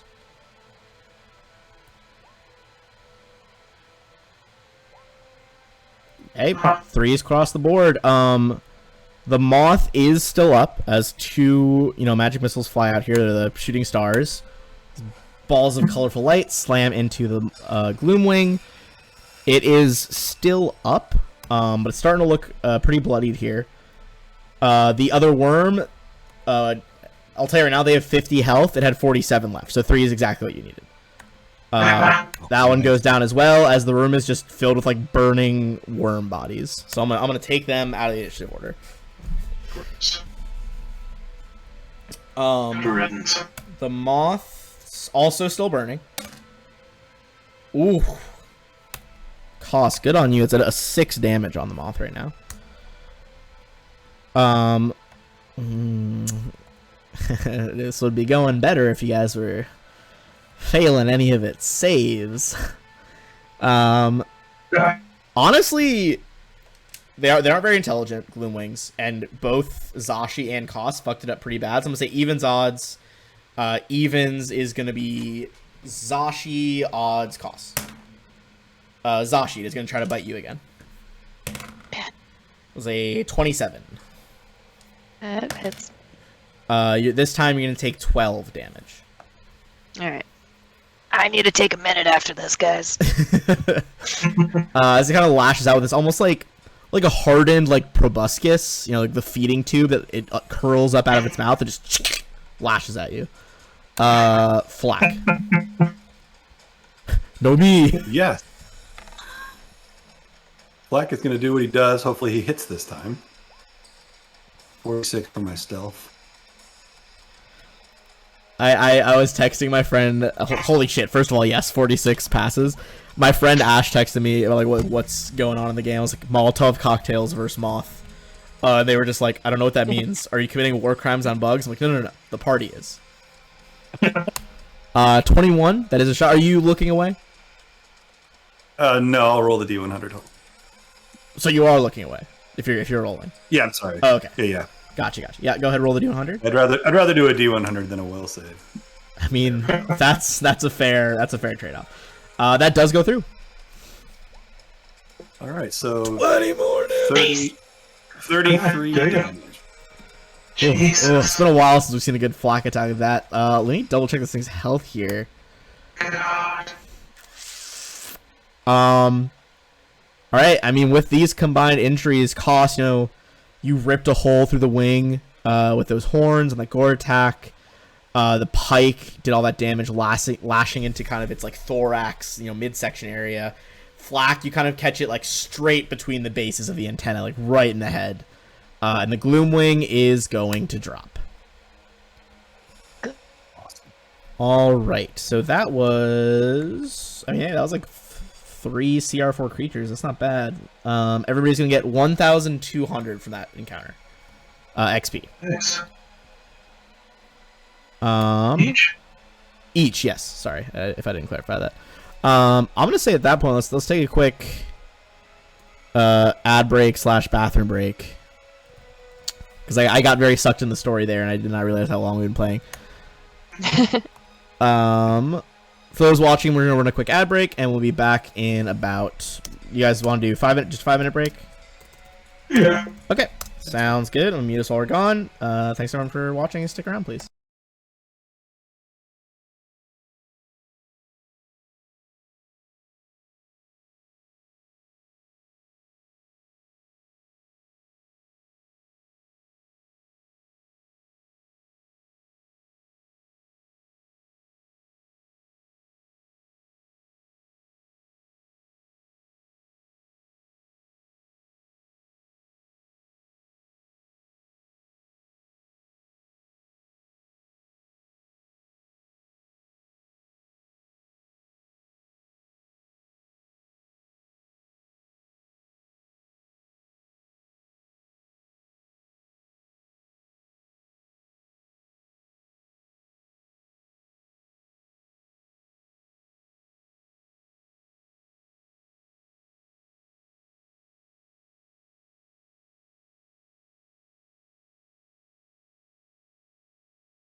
Cool. Hello. Hello.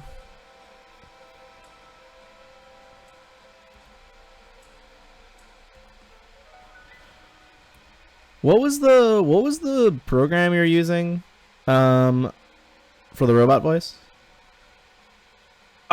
Voice mod. Voice mod. I should download that. Fun. I'll It's open got it. a lot more options for like sci-fi stuff than for fantasy stuff. Fair.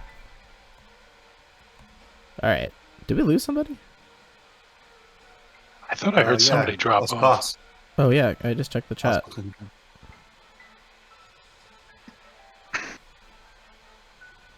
Catching up on the gifs in chat.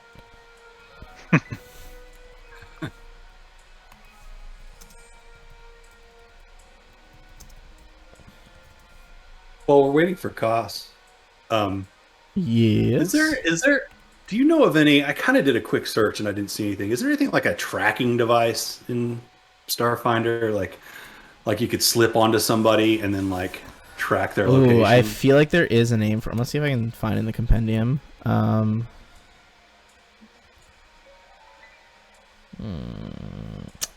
is it called? I feel like there definitely is. Let's check the survival entry. Can you add something?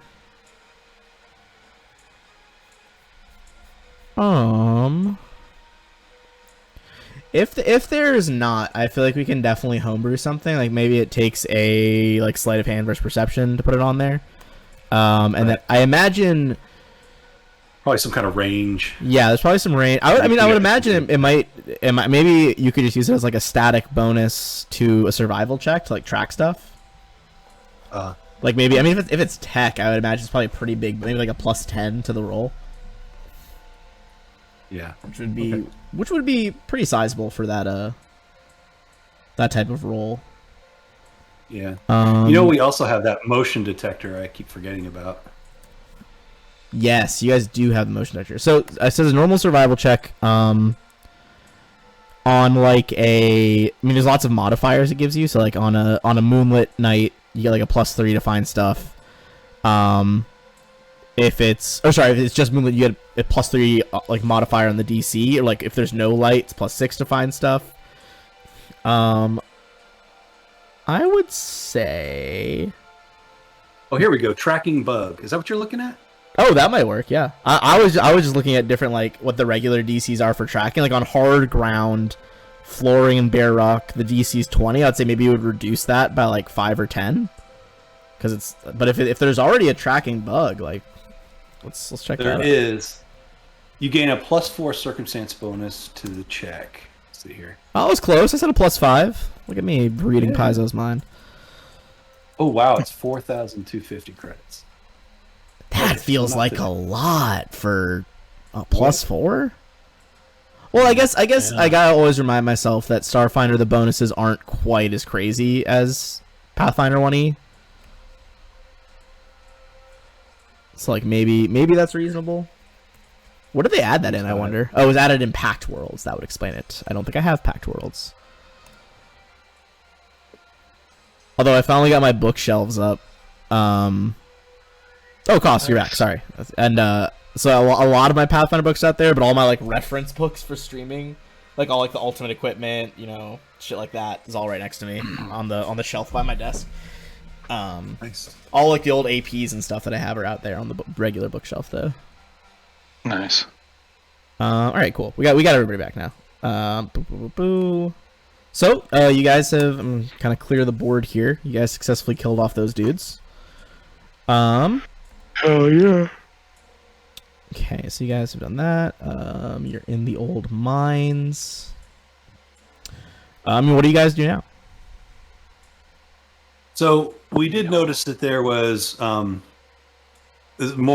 of this powder on the ground than that would indicate more than one. Do we think that there's more than these 2 moths that we've encountered, or I that would kinda seem say... Nah, I think you'd pretty confidently with the rolls you already got and know that it was just 2. It was like a mating pair, basically. It's like the one up there, like, laid the eggs in the body. This was like the male of the species. So the pair of them kind of like slipped through together. Or someone summoned them, who knows.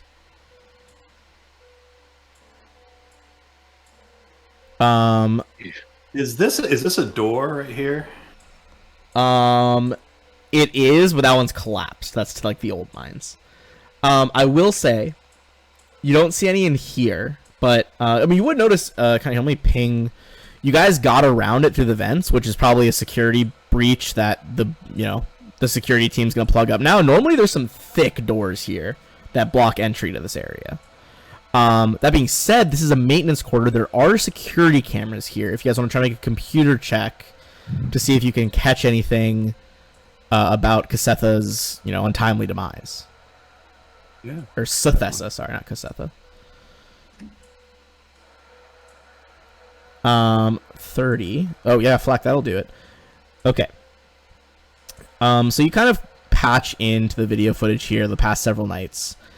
You can see you find some footage of this floor.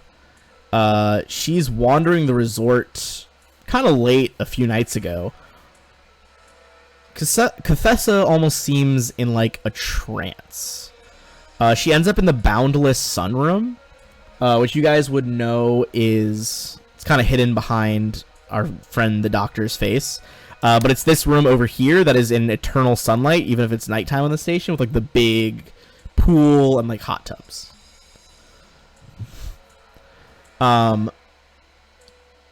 As she goes into the room, the easternmost door.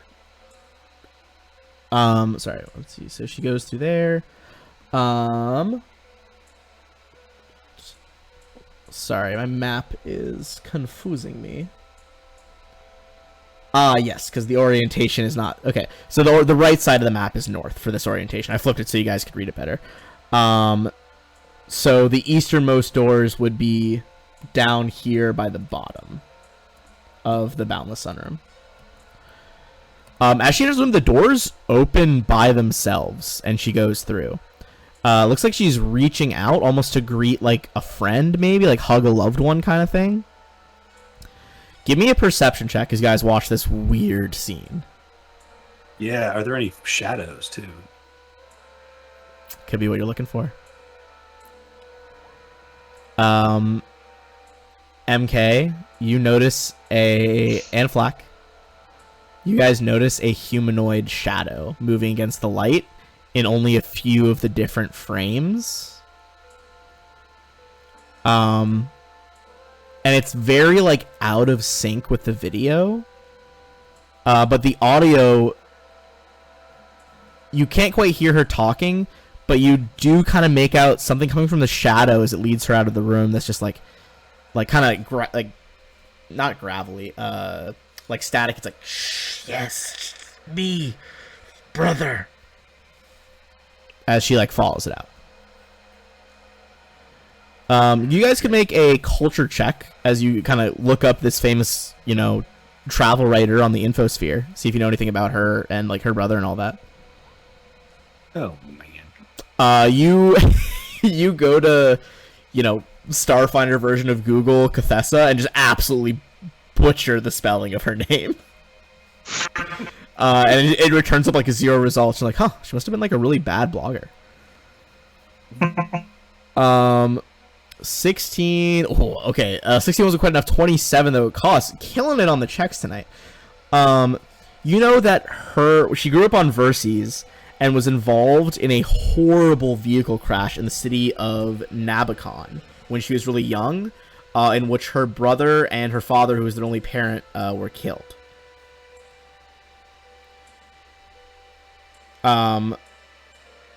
You guys also, so since you guys kind of see the scene of her disappearing, everyone's gonna get an extra 1,600 XP.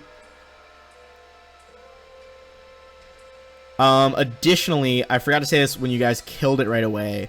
But you guys can make a check to harvest the chitin of the Gloomwing's body.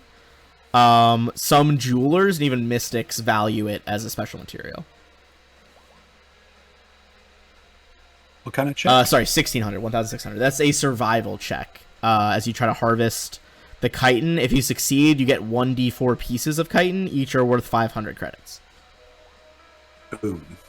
MK and cost pass. It's actually a DC 21 is the check.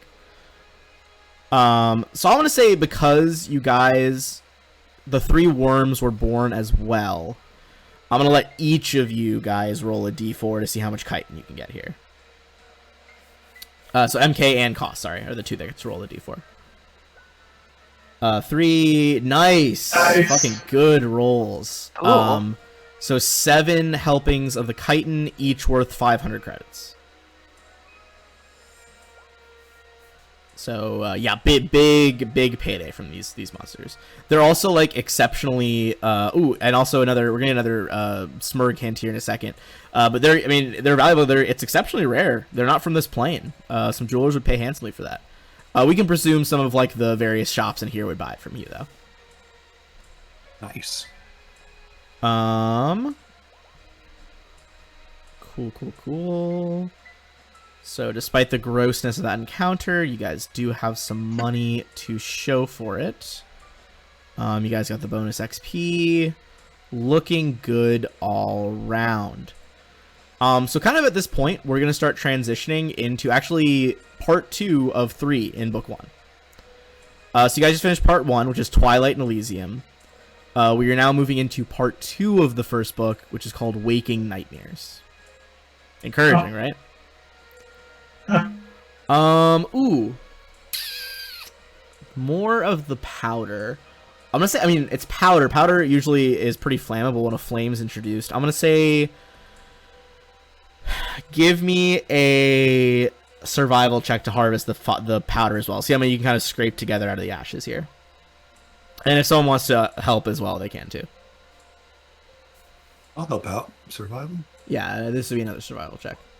Okay, I'd say Flack and Cost working together. You guys can get one more vial of the pheromones.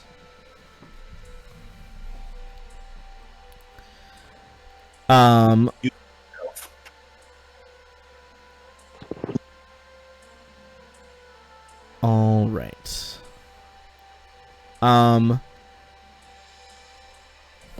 Okay. Give me 1 second here.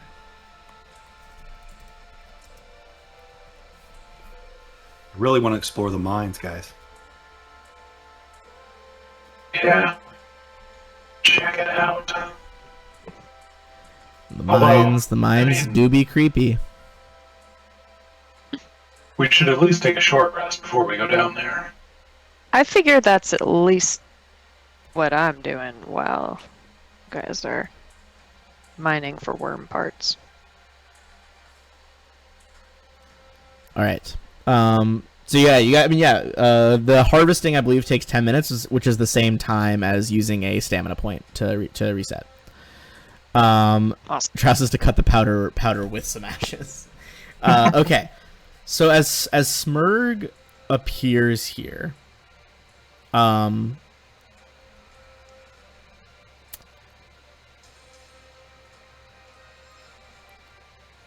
Smurg is going to kind of help confirm a theory you guys have already been working on here.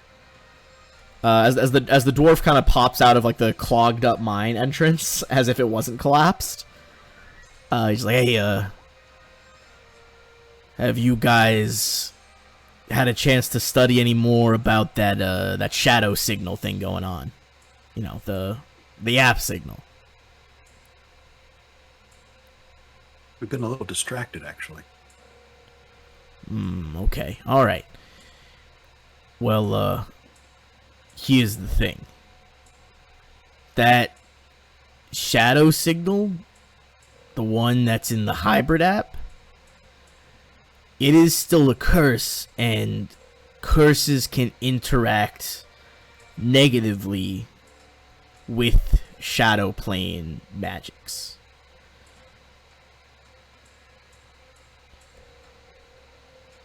You see, the plane of shadow it's not so much of a separate plane as the mirror image of ours. Things that are light that here are dark there. Curses, which are already dangerous in our world, are often amplified in that one, or at least transformed in strange ways. So if that signal's still going on, that in conjunction with any shadow stuff, which not being vague isn't like any weird shadow stuff. Like shadow stuff is literally what they call the material that makes up the shadow plane. Like its version of molecules, essentially. It's like any interaction there would be destructive, to say the least. Now, if you'll excuse me, I heard there might be some cool, like, uranium on this rock or something. I don't know. I'm gonna go keep mining. It digs back in the hole. Yeah. Later, sir. Thanks again. Laters.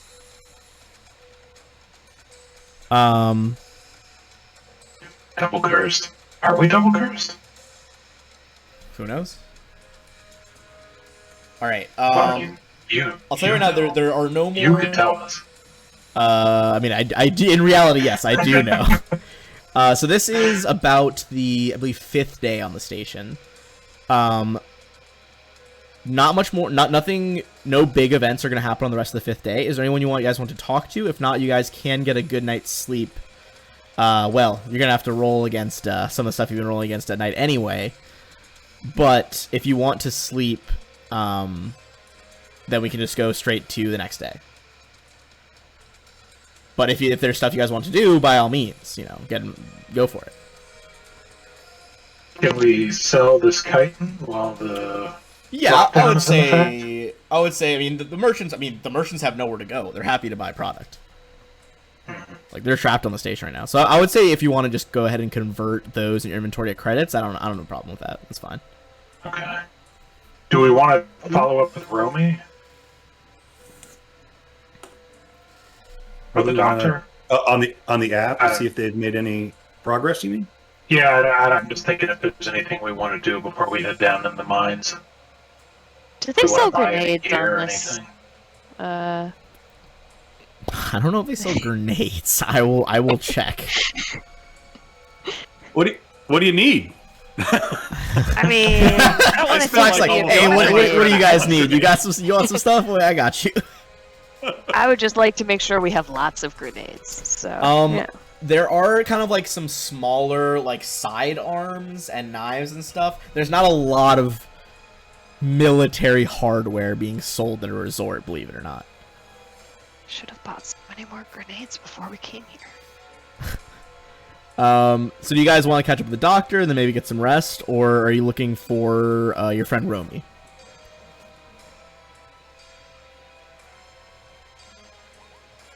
Yeah, 500 per set of the chitin. Why not both? You can try to do both. If you guys are trying to go to both, I would say pick which one, and then we'll see how it progresses from there, based on the timing. Yeah, I don't know. Maybe we should get a good night's sleep and check in with them in the morning. Up to you, but Yeah. I'll follow that works for wherever me. you lead. Okay.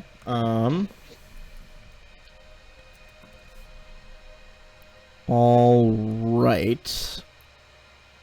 If that's the case, then I would say you would at least have time to talk to the doctor because I mean, you guys have kind of been staying with her for this last little bit, as you're kind of working as her, her right hand. Yeah, okay. At least I guess we could check in and let her know what we found and what we killed. Yeah, let her know that the Tribal Raider died too. Okay. She's like, yeah, you guys enter. She's like, well, what happened? You all are. Phew. I lost you on the monitors for a bit. Then you got into the maintenance tunnels. Like the security people are going to patch that right now with patch that entrance you guys kind of got through with the computers. But more importantly, what happened in there? I lost you on the cameras when you veered into the old mines. Wait, they're not going to patch the route that we use to get into the mines, are they? They're going to right now. How are we going to get into the mines? I mean, I didn't know you needed to get into the mines. I figured if there was Gloomwings in there, I mean, I told them about it. I thought they should patch it up. Can we stop them from? Can we? They just station guards out there or something? I mean, they're Right, isn't that where we they're need to station go? guards. I mean, I don't think they've started closing it yet, but I mean, that authority. Look, I mean, like I said, I'm kind of second in command after Philip, but you know, tactical authority falls to Kane, the head of security. So it would kind of be up to him. Can we talk to him about it? She's like, I could call him and try to get you a meeting if you would like that. Well, we need to. I mean, if we're going to figure out what's causing all of this, I think we need to get down into those tunnels. That's where things seem to be coming from. She kind of nods. She's like, and did you find anything in there? Oh boy, Yeah. howdy did we.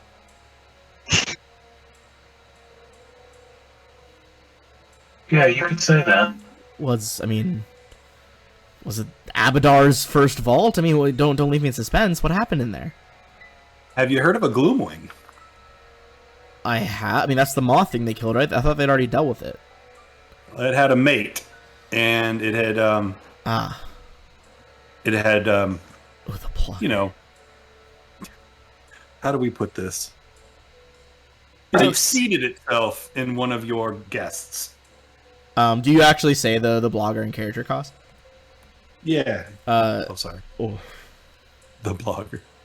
I think she would kind of just That's fine. cover her mouth if you guys reveal that. She's just like, I mean, she is very inquisitive. I thought Cathessa was just wandering the station. She kind of like waves over one of the station robots, and like dispatches it to collect her remains.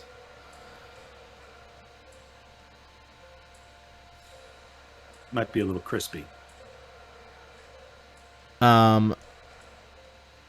You see, as she kind of covers her mouth again, she's like, here, look, thank you for helping recover the body of a guest. Here, she like touches her comm pad. She wires each of you guys an extra 250 credits. Nice. Nice. Thank you. Yeah.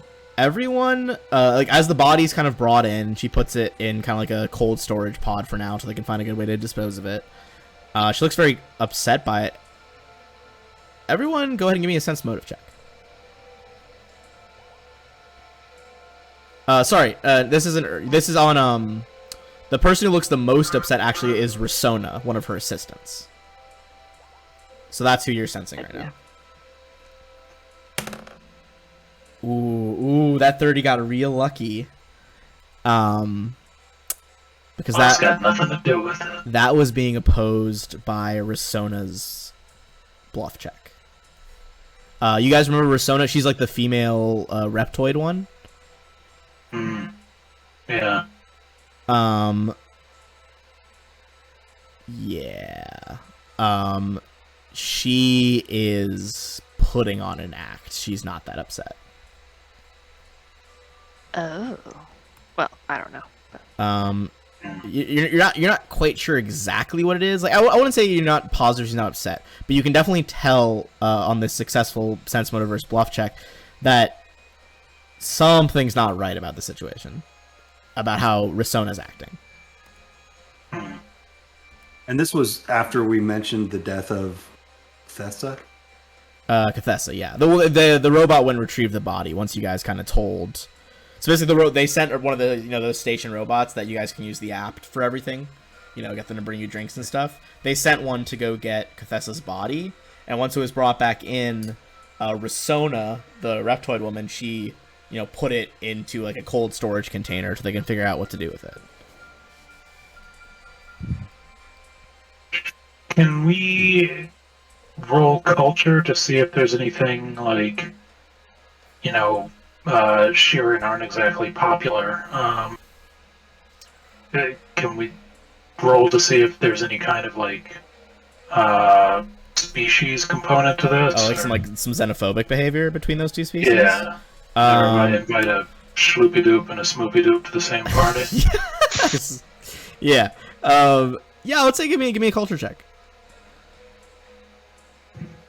Or lack thereof, as the case may be. Okay. I mean, first of all, MK, you would know that. I mean, this is one of the situations where, like, is a species evil? No, of course not. There's people who are always going to be different. The reptoids in general, people are a bit distrustful of reptoids, as a lot of the time their race has been kind of hostile to the pack world system. They can use shape-changing abilities. So, like, first of all, I think it's a little odd that she is... Like, she looks... You know, briefly she looked like a Verthani when you guys first met her. But she's been in reptoid form for a hot minute now, which is unusual for them, especially if they're infiltrating somewhere.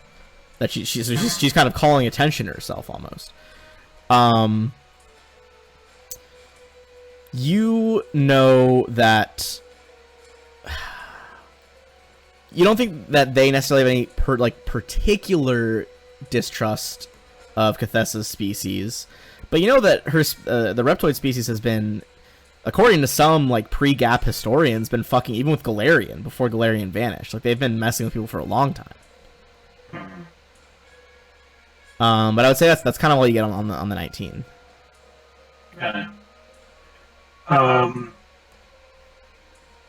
just ask her. You know, are you not sad to see this person die in this horrible way?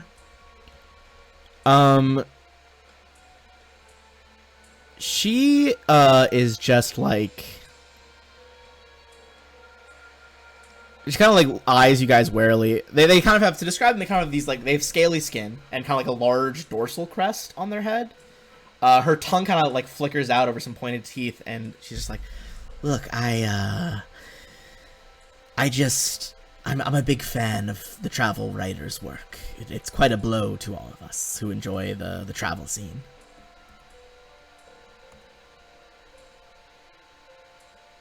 Well, I still get the feeling that she's not being truthful. Yeah, I think with the same bluff and sentiment as before, she's not quite being truthful. Yeah. Like, you don't sense maybe not any like outright like bloodlust or anything, but definitely something like, why is she saying it like this when she doesn't mean it? Yeah. That's what I'm trying to get at. Yeah, it's more like You don't. it doesn't seem necessary almost. Like why would she bother lying about it? Like just say you don't like the person, and so it's okay. You're just an employee, you know, like an employee in the you know service industry. Yeah. Like, yeah, like sure they might pretend to be, you know, like everybody. Did you but have they don't some? have to. Did you have some dealings with the travel writer before her untimely demise? Again, that tongue kind of darts out, kind of like she's thinking. She's just like, I interacted with her a bit at the opening dance, where those people were hallucinating. But before that, the dancing was a good time. Yeah, give me a perception check, Flock.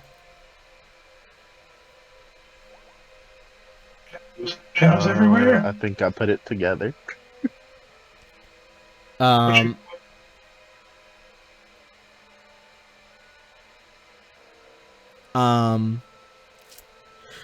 Ooh. Okay. So we're gonna kind of go out of order with some stuff here. Oh, sorry. I should just I forgot that I set up her art earlier. Give me one sec. I can show you what she looks like in reptoid form. Because before she wasn't there, but you guys didn't know that yet.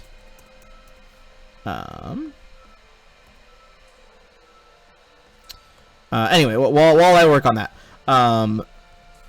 with that perception check, first of all, here is Rasona. I'm waiting for it to, I dragged it on, but it's not loading yet for some reason.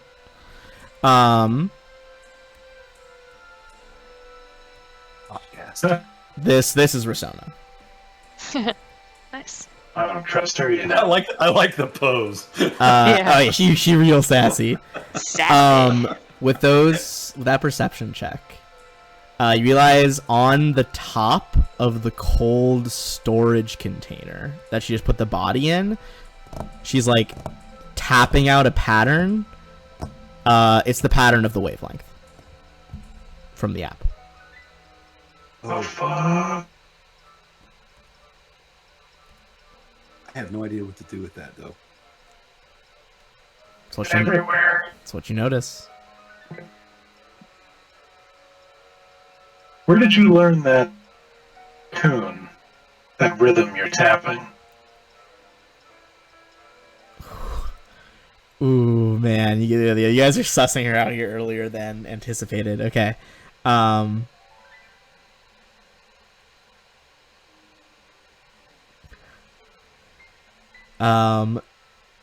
She, unless you guys stop her, she begins to back towards her dwelling room. Which for you guys, so you guys are over. I'll ping where you guys are at right now. Give me one sec. You guys are kind of over here in the tech station, which assists the medical lab. She starts backing towards the door. Well, she starts backing towards this kind of like curtained off section right here. You see where those lights are? That's kind of curtained off right now. That's where the entrance would be if you guys hadn't snuck through the fans, essentially. So like, I'm gonna kind of drag your guys' tokens over to that part. But you guys are basically on like this side of the room as she's backing away toward the curtain.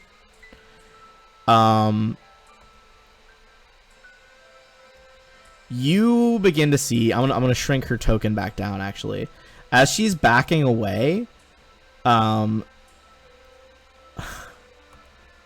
to phrase this? Her eyes become more and more bloodshot, and as she's kind of drumming her fingers on her own arm, are you guys doing anything with that? As she's kind of backing away. You. I cast Hold Person. Okay. It's a DC 18 will save. All right. DC 18. All right. Give me 1 second. Let me just pull up a different token as well. God, I love having the Alien Archive downloaded because I can just pull up the stats for this girl like right away. Okay. So what's your roll save on that one? And this is mind affecting, right? Whole person or is it not? Yes. It is mind affecting.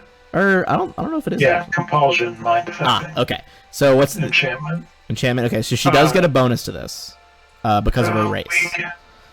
DC 18. 18. All right, let's roll it. She is going to make it. Ah, damn it. And this is what's in this case the scene's gonna play out.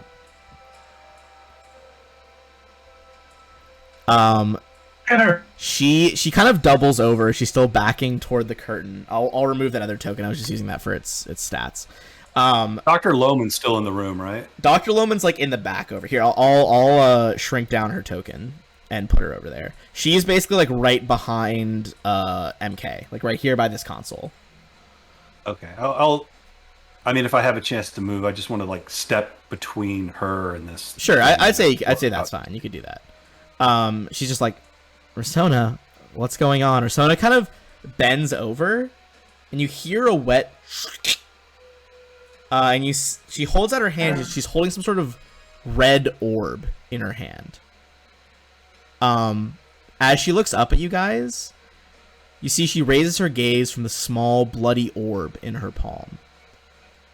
One of her eyes is a gory socket with the optic fiber dangling. Oh.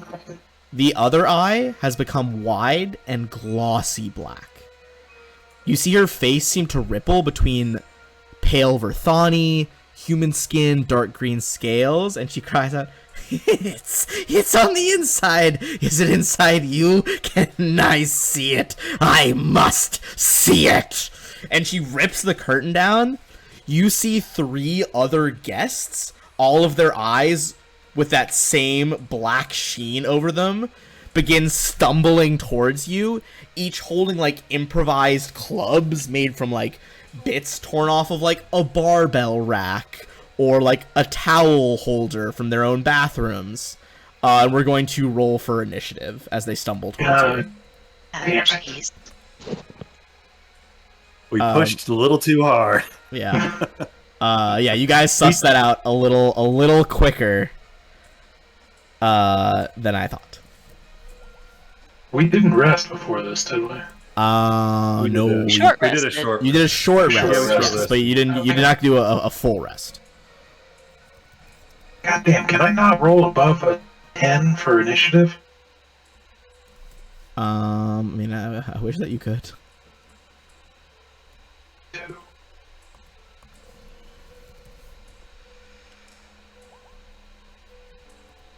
All right. Oh, sorry. Initiative tracker is minimized right now.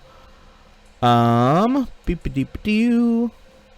All right. So let's get her. Actually gonna roll in with the other token because she's effectively the same as that dude. She's what's known as a Reptoid Master for those wondering. Reptoid Master. But did I not click the token? It's gonna be a Hoisted by my own in a few petard. minutes. Didn't click the token. Reptoid Wow, rolled the pops. exact same thing. Come on now. All right. Reptoidical.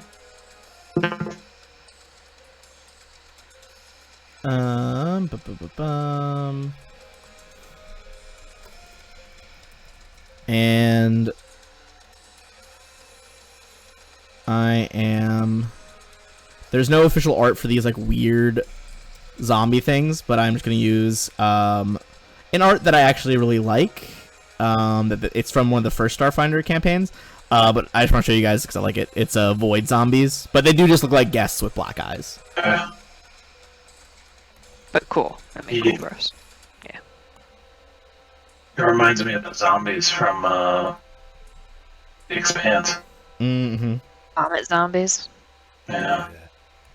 So there are 3 of these guys behind the curtain. I'm gonna add them in. These are corrupted guests.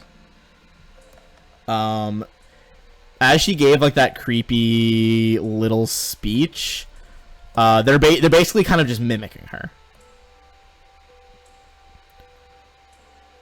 Like they're all kind of like batting their weapons, like she'll show us the way. It'll show us the way. We'll know the truest pleasures. As all of this is going down, like the eye pops out of the socket. You know, the doctor's like, "Oh, what the fuck?" Fleck, it is your turn. I look at the doctor and I say, "Yeah, just stand back. We'll do our job, and we'll try a trick attack." Is that on her or one of the guests?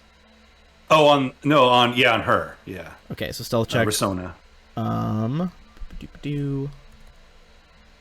That is not gonna do it actually. Yeah. Oh well. Darn it. We'll just take a shot then. 25 to hit. That will hit for 11 damage though. Cool. As the shot kind of sizzles out, hits her in the shoulder. She's kind of like looking at you, you know, still with the one eye like clasped in her hand, and the other eye just kind of glazed over black. She's like, "You should not do that. Join with us." No thanks. All right. Next is gonna be Zashi. Pike. All right. Can you get her from that angle? I think you're still 10 feet away. Oh no, you're right in front of her. Sorry. Yeah, you absolutely can get her. Go for it. Does Dragonpike have reach? Oh, you know what? Sorry. Does the what have reach? The Cryopike? Yeah, it does. Yeah, it does. It does. Part of it. Great. Oh, time to go to Cleveland. Yeah, Yeah. I mean, you got one of the corrupted guests right next to her. Lots of cleaving, hopefully. Yes! Oh, holy fuck.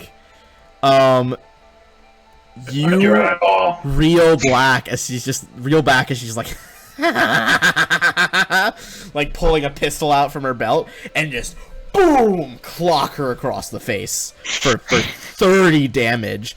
You like freeze up. There's like hoarfrost all up in her other eye socket. Gross. And yet she is still giggling. But you have cleave, so you can go in on that front guest as well. Yes, I would love to.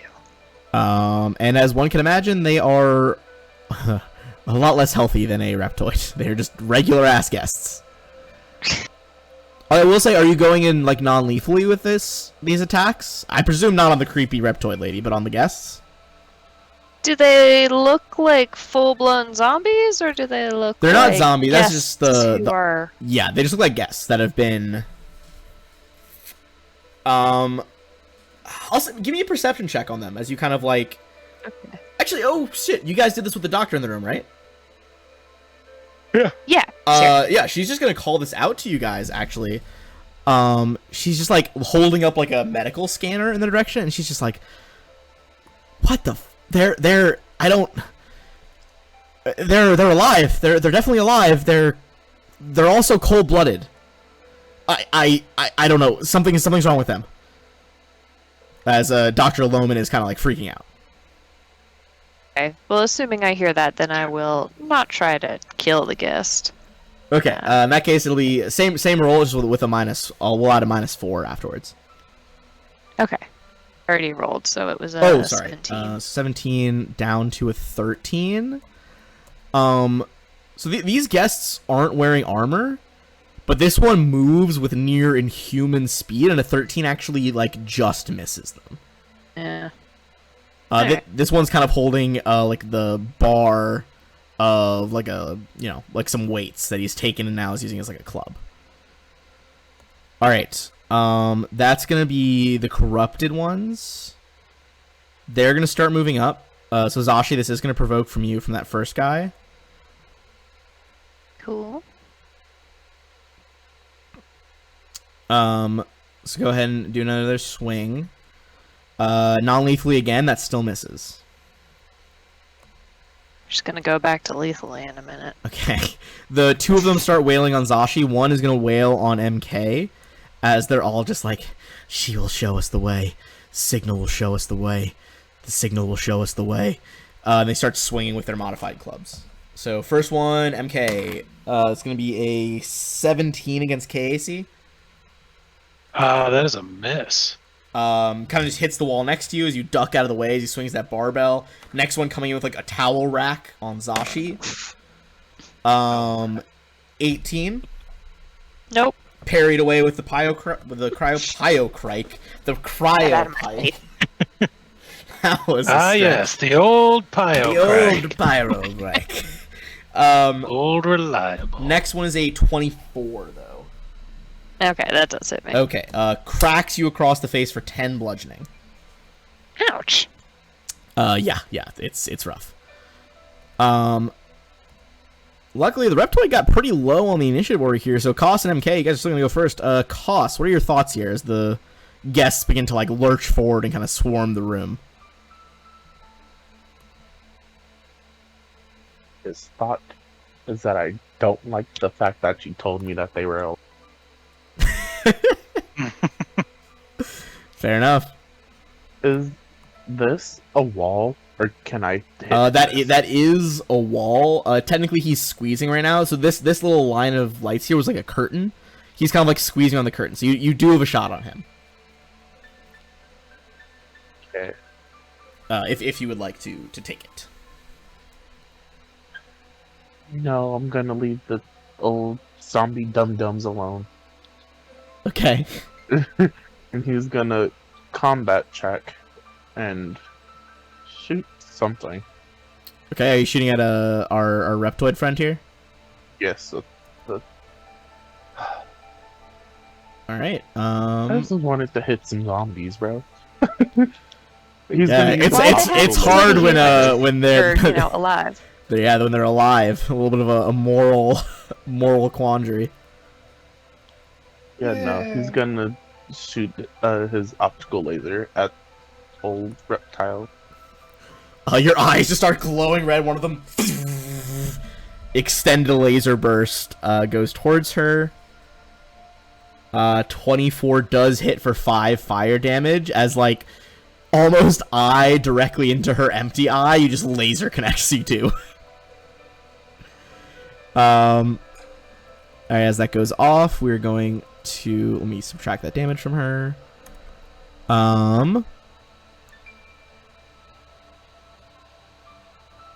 Okay. So, that is going to be MK now. Only you go blind. Fuck yeah, dude. MK's the circuitry on his skin and his eyes and his fiber optic hair all begin to glow brighter and brighter Oh, hell yeah. until eventually the light of a star bursts forth from his entire body, and he sheds a light in a 30-foot radius, gains concealment 20%, and if the creatures end their turn standing next to me, they have to make a fort save or go blind. Ooh, that's Or around. interesting. That's very interesting. They have to end their turn there? Yeah, if they end their turn adjacent to me. Okay. Yeah, as your body turns into like pure starlight. I mean, first of all, you see the corrupted guests kind of like start averting their eyes as like it's like this, you know, in their pure black eyes, like the whole eye is black, not just the iris. You can like see the reflection of your body in their dark eyes right now as they like try to look away. So this is so any creature next to you has to make this. Has to. Yeah. Fort's your good save, though, right? Fortitude's not my best. It's a But bold we'll see where move we when go. every party member's token is touching you, but you know, I'm sure It's that'll a be fine. small room. It is a very small room for this to happen in. I mean, she was not expecting to get rumbled like this. Yeah. She was trying to hide the crazy. I'm going to take a 5-foot step. I'm going to So that stay in the square here. so that only your friends are adjacent. No, Also, they're hold on. only Yeah, sorry. flat I'm gonna adjacent. kind of adjust a little bit so people are like actually on squares because this map is a bit goofy. Okay. So you would have been like right there. Reptoid's a bit farther back, and I guess this zombie's kind of still squeezing kind of between that small area. So, but they do take this one is taking an AC penalty from squeezing, for what it's worth. Okay. So I was like right here. Yes. So here, Okay. she was probably So- squeezing back on the bench, so Flack, you're kind of right behind there, if that makes sense. What if Yeah, I just step wanted to be there? between her and the. Yeah. You definitely have enough room to kind of block for her. I'm going to step there. Okay, sounds good. All right. And only Zashi. In that case, Risona is so she is gonna kind of be like ducking behind this wall over here to try to get some partial cover from you guys. She's gonna lean around. Ooh, what did she say in her speech? She's like, "I know it's inside some of you. Let me see it. I have to see it." She is gonna go ahead and point at Zashi, and begin casting a spell here.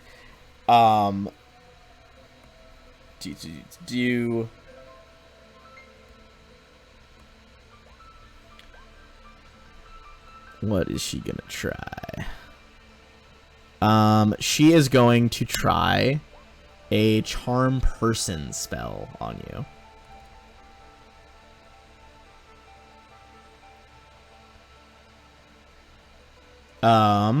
You are currently being threatened though, so you get a +5. She's not very much in her right mind, which is why she's making some crazy spell casting choices. So this is a will save for Zashi with a +5 bonus.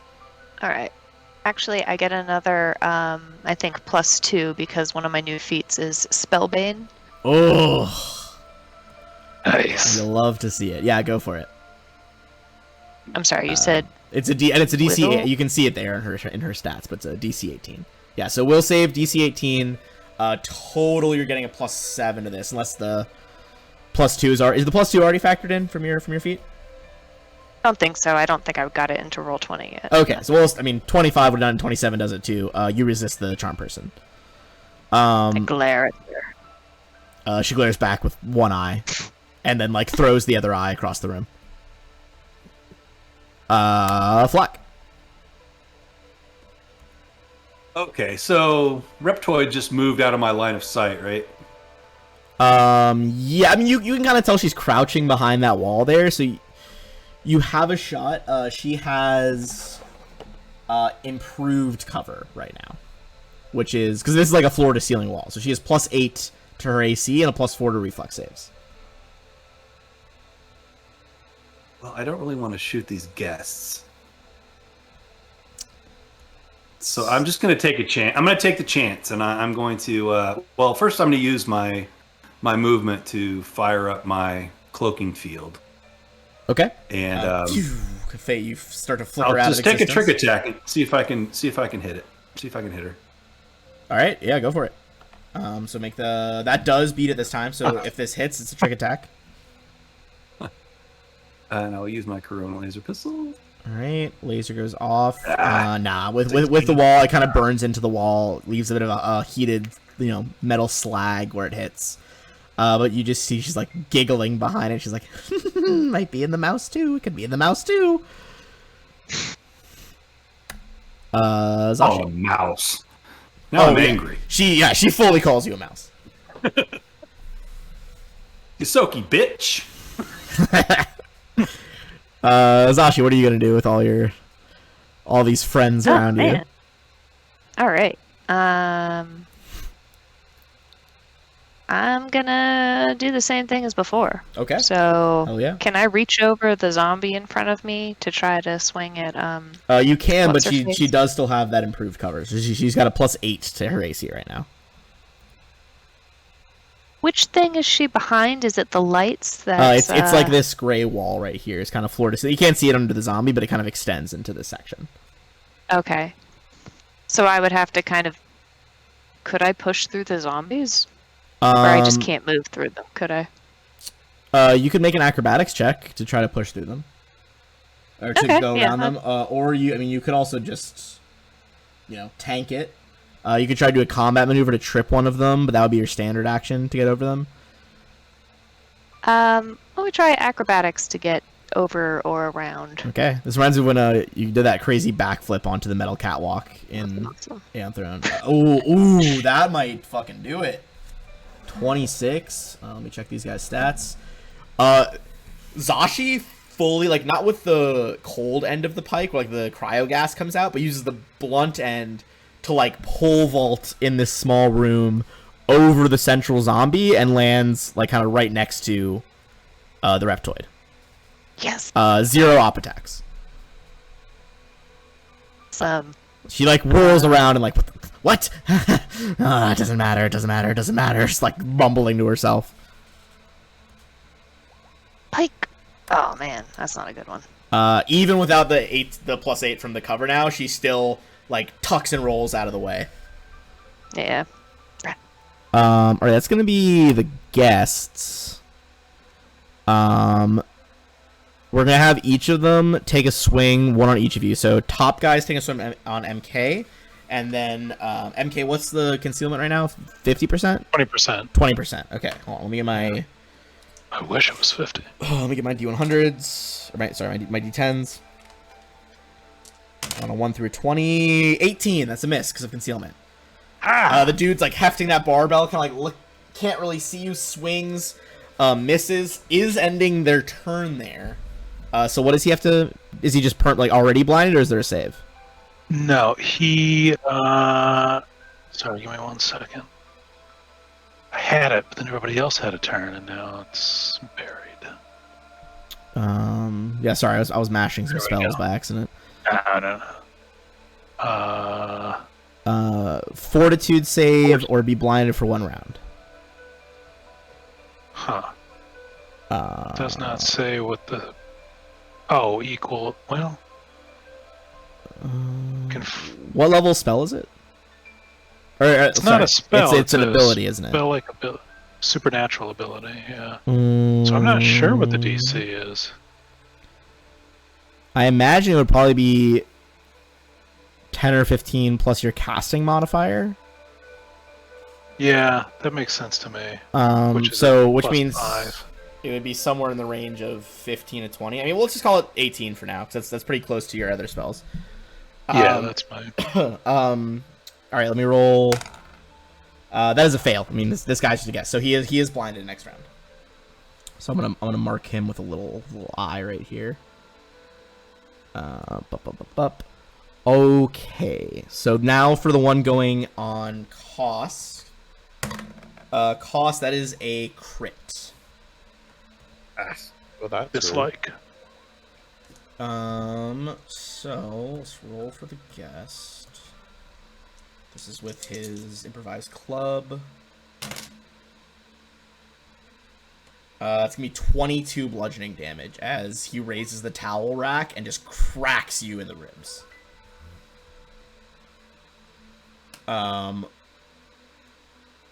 Oh, that is dope. All right, so you take that 22. Final one on Zashi. Zashi, that's gonna be a 21 to hit. That is my KAC. Okay, so your one minimum damage. It's gonna be 5 damage. Okay. All right.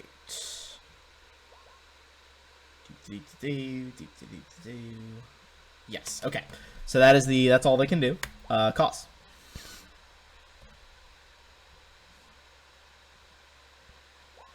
Also gonna copy Zashi, but not as cool, and he's just going to walk through.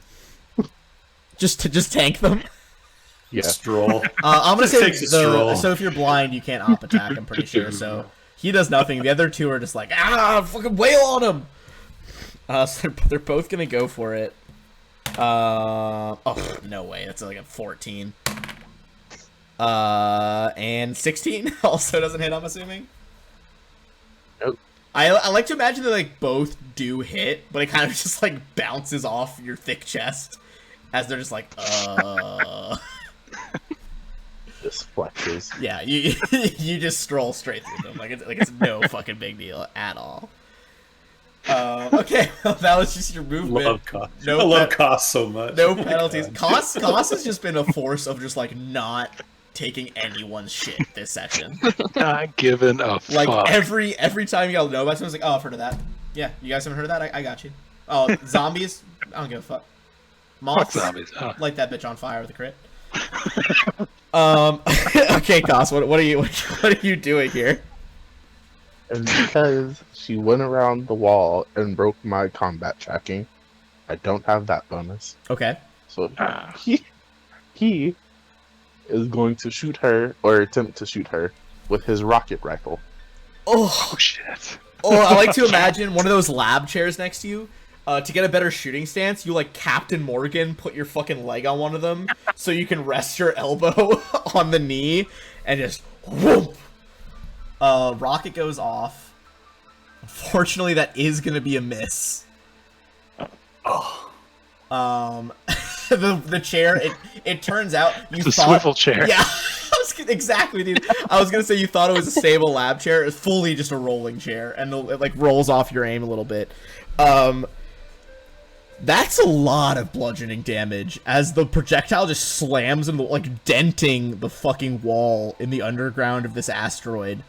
That's enough to briefly get through her crazy as Rasona is kind of just like looks with her one eye at the wall, looks back at Koss, and you just see like, oh no.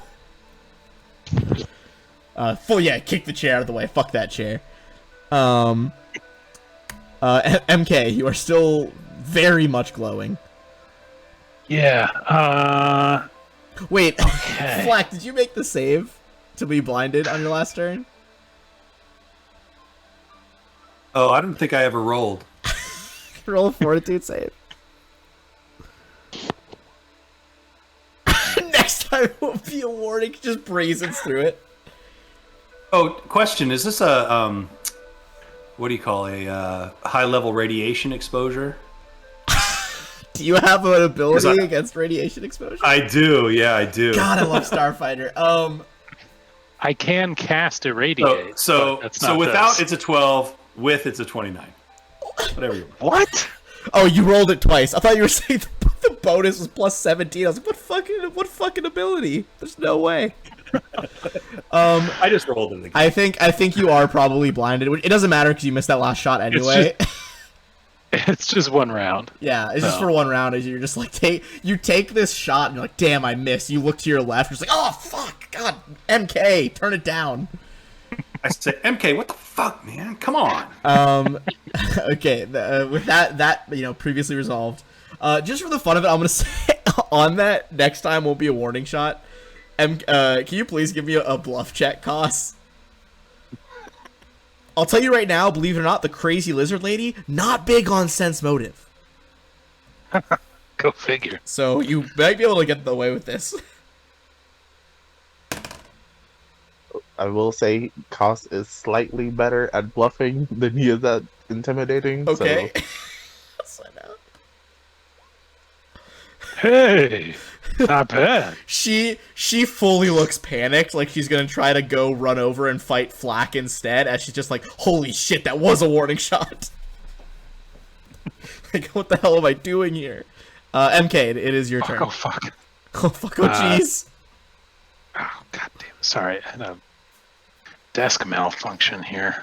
Oh, no. Yeah, if it's going to be that kind of party, MK raises his hand and his quick sheath pops out of his arm. Oh, fuck yeah. Dropping a tactical tri-laser into his hand. Which he's going to fire at the Have I mentioned I love guest this game? standing next to him. Okay, the first one misses. Wait, the first one misses. Oh, no, it's EAC, right? Yeah, I believe it's EAC. Oh, then both hit. Right. Yeah. Nice. Holy So max shit. damage and min damage. Just double tap in the face while he's blind. Yeah, I mean, I assume this wasn't non-lethal. Oh shit, were we still doing that? No. You weren't. I'll heal him. I mean, I'll It heal was him. totally lethal. It was totally lethal. As the most of his head just turns to like an empty glowing circle with a bit of skull still on top. The doctor's just like, oh god, oh, I know I look at bloody stuff, but oh, sweet Desna. And she's like covers her eyes. Yeah, the first guy is so very dead. Ah, fuck. As you guys see this like crazy, you got this from the fucking Aeon Guard guys, right? Yeah, this is my Aeon tri-laser tactical pistol. Ooh, yeah, you drop it out Alien of your arm. technology. Yeah, with all of the high tech, this weapon has been used like by a civilization that has been devoted to war for the better part of millennia, and it shows. Don't get close to MK. He freaks out. Reptoid, Risona's she's going back up a little bit, 5-foot step back. Right, step the fuck back. And I mean, honestly, she believes that was a warning shot from Koss. So I feel like, you know what she is? She's at the lower point of health, so her judgment is gonna start getting a bit more rocky. So I'm gonna roll something here. She's actually gonna forego her magic and her panic cost, and is actually just gonna try to straight up shoot you, which she is not nearly as good at as she is magic. I know that feeling. Yeah, I know. What a mood. Me, who never plays casters. She is gonna go with a Corona laser pistol. Well, those are nice. Does 16 hit your EAC? EAC? EAC, yeah. Exactly. Exact. Okay. Oh no. Minimum damage is gonna be 8 fire damage. Still We on need to get you stamina. a better suit, man. Is that lances forward? That's gonna be her turn. Flack, you're no longer blinded. Although if you stay next to Thank MK goodness. this turn, What? you're gonna have to make another save. So keep that in mind. What happened? I like to Turn imagine, over here. like- MK, turn down the lights, man. Oh yeah, as you You're not blink your gonna check. eyes, things start come back into focus. But it's like when you look at the sun and you have the purple after image in your eyes. It's that, but it's just a purple outline of MK. Like it's MK like frozen in an action pose, like shooting the tri-laser. Holding a smoking pistol. So, I'm gonna try a trick attack, but I'm gonna do this with my hand coil against okay. against these guests. So it won't be lethal. I will say, Hopefully I I'll be think able the to- hand coil is melee. Just so you know. I don't know if you're planning to advance. No. Is it not? Hold on. I don't think No, so. it's No, I think it's like the arc pistol. Oh no, yeah, it's like Yeah, a coil. It's like a that's the- coil gun. You're absolutely right. Yes. There's a 40 foot range. Ignore me. I think there was another item you guys found from the scientists, like with the Molotovs. That was like a rubber kitchen glove that could shock you, and I think that's what I was thinking of. Oh, gotcha. Yeah, I remember that. Yeah. In that case, EAC and sneak attack or flak attack. Excuse me. Which one are you drop? Are you shooting at the right or left? I'm gonna drop the one. This one. Um. That one there. All right. Might not actually drop all the way. Or no, that is he's gonna go unconscious. Well, I mean that's the one I'm gonna hit. Yeah. Anyway. Yeah. That will drop him into unconsciousness. So there is a secured guest now. I'm gonna drag him out of the room to clear the fight a little bit. But yes. One goes down. Just zzz, electricity like crackling. Just full on fucking Wilhelm. And he goes down. Nice. And that's gonna be Zashi. Pike Pike. at still standing lady. Dr. Risona Avrin. Oh, I guess she's not a doctor. She does not have a doctorate. She's just an assistant. All right, go for your attack. Are you full attacking or just regular attacking? It was just regular attacking. 15 against KAC. She no longer has cover, but I believe that is still... Yeah, it's still gonna miss. Womp womp. In that case, remaining dude. Just gonna keep swinging at Zashi here. Ooh, 2 on the die. Yeah, Zashi, you don't even like look this time. You just like smack the pole out of his hands, or like smack it away from yourself. Backhand. Cost. Dude's getting annoying. He will turn combat tracking back on. Because Idjit broke it last time. And fire again with the rocket rifle. Yeah, fuck that chair. Kick it out of the way.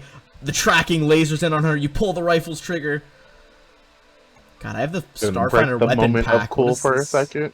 I guess this would be like We're a gonna- heavy. Like a TV show internal thought monologue. He's like, don't miss, don't miss, don't miss. Holy shit. Oh, damn it. Not only are we blind, we're deaf from these rockets going off in here. Are we sure the rocket rifle doesn't like fire out of 12 or something? Let me. I'm gonna double check the rocket rifle to see if there's not any crazy shit, because otherwise, yes, that will I'm miss just again. making things up. Yeah, that's an area of effect, right? Yeah. It's an RPG, The right? capacity is that it holds 5 mini rockets. But that does not mean it can fire 5 mini rockets. Oh, God. But the walls are really damaged. Yeah, the wall's so- looking fucked up, my guy. You're like punching through the steel like into the rock of the old asteroid. MK, you got 1 rep floater on the corner and 1 gas 2 is still visible.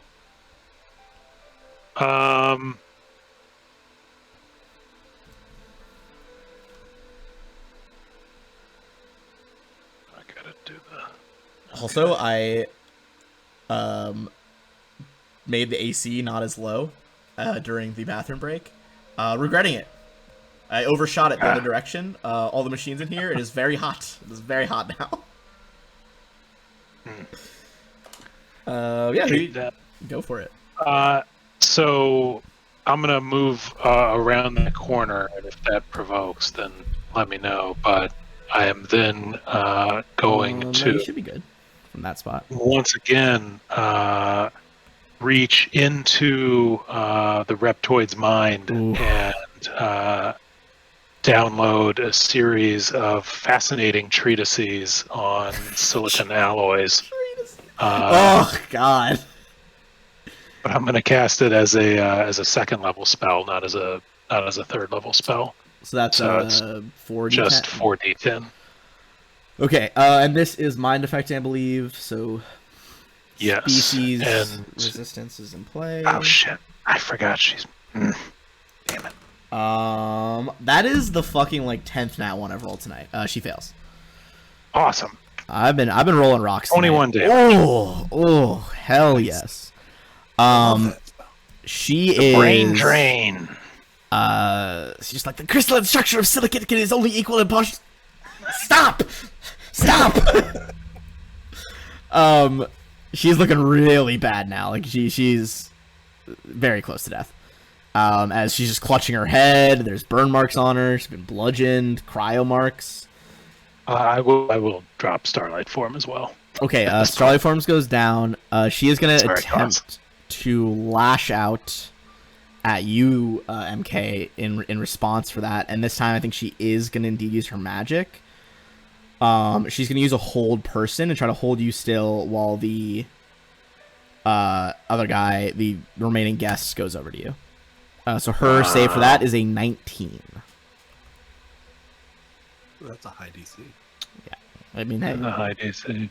she's it's a new campaign. Oh, God damn. oh. Just barely. Yeah, your muscles and your circuitry briefly stiffens up, MK, but you just barely push through it. God damn. Flack. The crystalline I'm gonna structure do of the silica is same thing amazing. against this other guest, right? Yeah. All right, yeah, try to non-lethal remaining guest. Yeah. So 35 Oh, yeah, stealth yeah. for the Their CR spoiler is not very high. Hand coil. 27 to hit. That does hit. Add that. Oh my goodness. 32. Much damage. I forgot about the flak attack damage for a hot second. Yeah. He again, that electric pulse just rips through him, and we have 2 unconscious friends now. Like a taser. Yeah. That leaves. I'm gonna take them out of the fight. Then that just leaves you guys and the Reptoid. Flack Zashi. does that thing where there's no smoke or anything, but he still blows at the end of the gun. Absolutely. All right. Yeah. Sorry, Zashi. Go ahead. Taking a swing. There we go. Ooh, 23. My goodness. I will say, are you trying to are you guys trying to question this woman at all, or is this lethal? I don't think anybody told Zashi to not try to kill You know her, what? That's a so, fair point. yes. You already weakened the structure of her skull from freezing near her eye socket before, where she pulled out her own eye. The cryopike, revs up with this high-pitched whine. The super cooled gas swirls around the tip and shatters her head like Sub-Zero style into ice cubes. And she is Amazing. done. All right. Wow, I think that's the closest a fight has ended to on time for when we end a session ever. Like, Yeah, that's pretty perfect. okay, we will planned that well. Yeah, we will deal with the ramification. Yeah, you guys saw through the disguise. That was supposed to be 2 events from now. Definitely caught her unawares on this. Okay. So with that in mind, I am going to give you guys XP, and then we'll deal with the fallout of this crazy event next time. So since you guys caught her in this room, she had 3 corrupted guests with her. The tragic accidental death of the he fell on his pistol and shot himself in the head twice. That'll be an interesting story to try to convince the doctor to go with. Also, there's fully security cameras in this room. Sorry, okay, so adding Trying to hit me barriers. with a towel bar. So question the guests that were coming at us are they? Did they like once the main creature was dead? Did they like return to normal? Their eyes, or are they still looking like these zombie things? Spooky. I would say it's hard to say because you knocked them out. Oh, actually, that's not a bad point. It might have fried some of the circuitry. I'm gonna say give me a D100. Let's call it 65 or higher. It'll knock out some of those cameras. Oh, dear. Or it'll knock out the cameras. Nah, unfortunately not. I mean, this is a luxury place. They sprung for the better cameras, it would seem. So first of all, everyone gets 1,200. In response to the eye thing, you're not really positive because since you knocked them out before her death, as the electricity coursed through them, when they passed out, their eyes went back to normal. Okay. So, Oh, fuck. at the very least, going to unconsciousness seems to have severed whatever was happening here. Okay. Alright, so everyone gets 1,200, and with that, we're going to call it for the night. Anyone still watching, we're going to run the last ad break. Feel free to stick around and support. But yeah, shit's getting very real. We started out saving essentially like a football team from corny pirates to a lizard person pulling out their own eye and chanting about something. Yeah. Alright. I love this. Excited to see where the fuck this goes next time. Talk to you guys later. Thanks everyone for watching.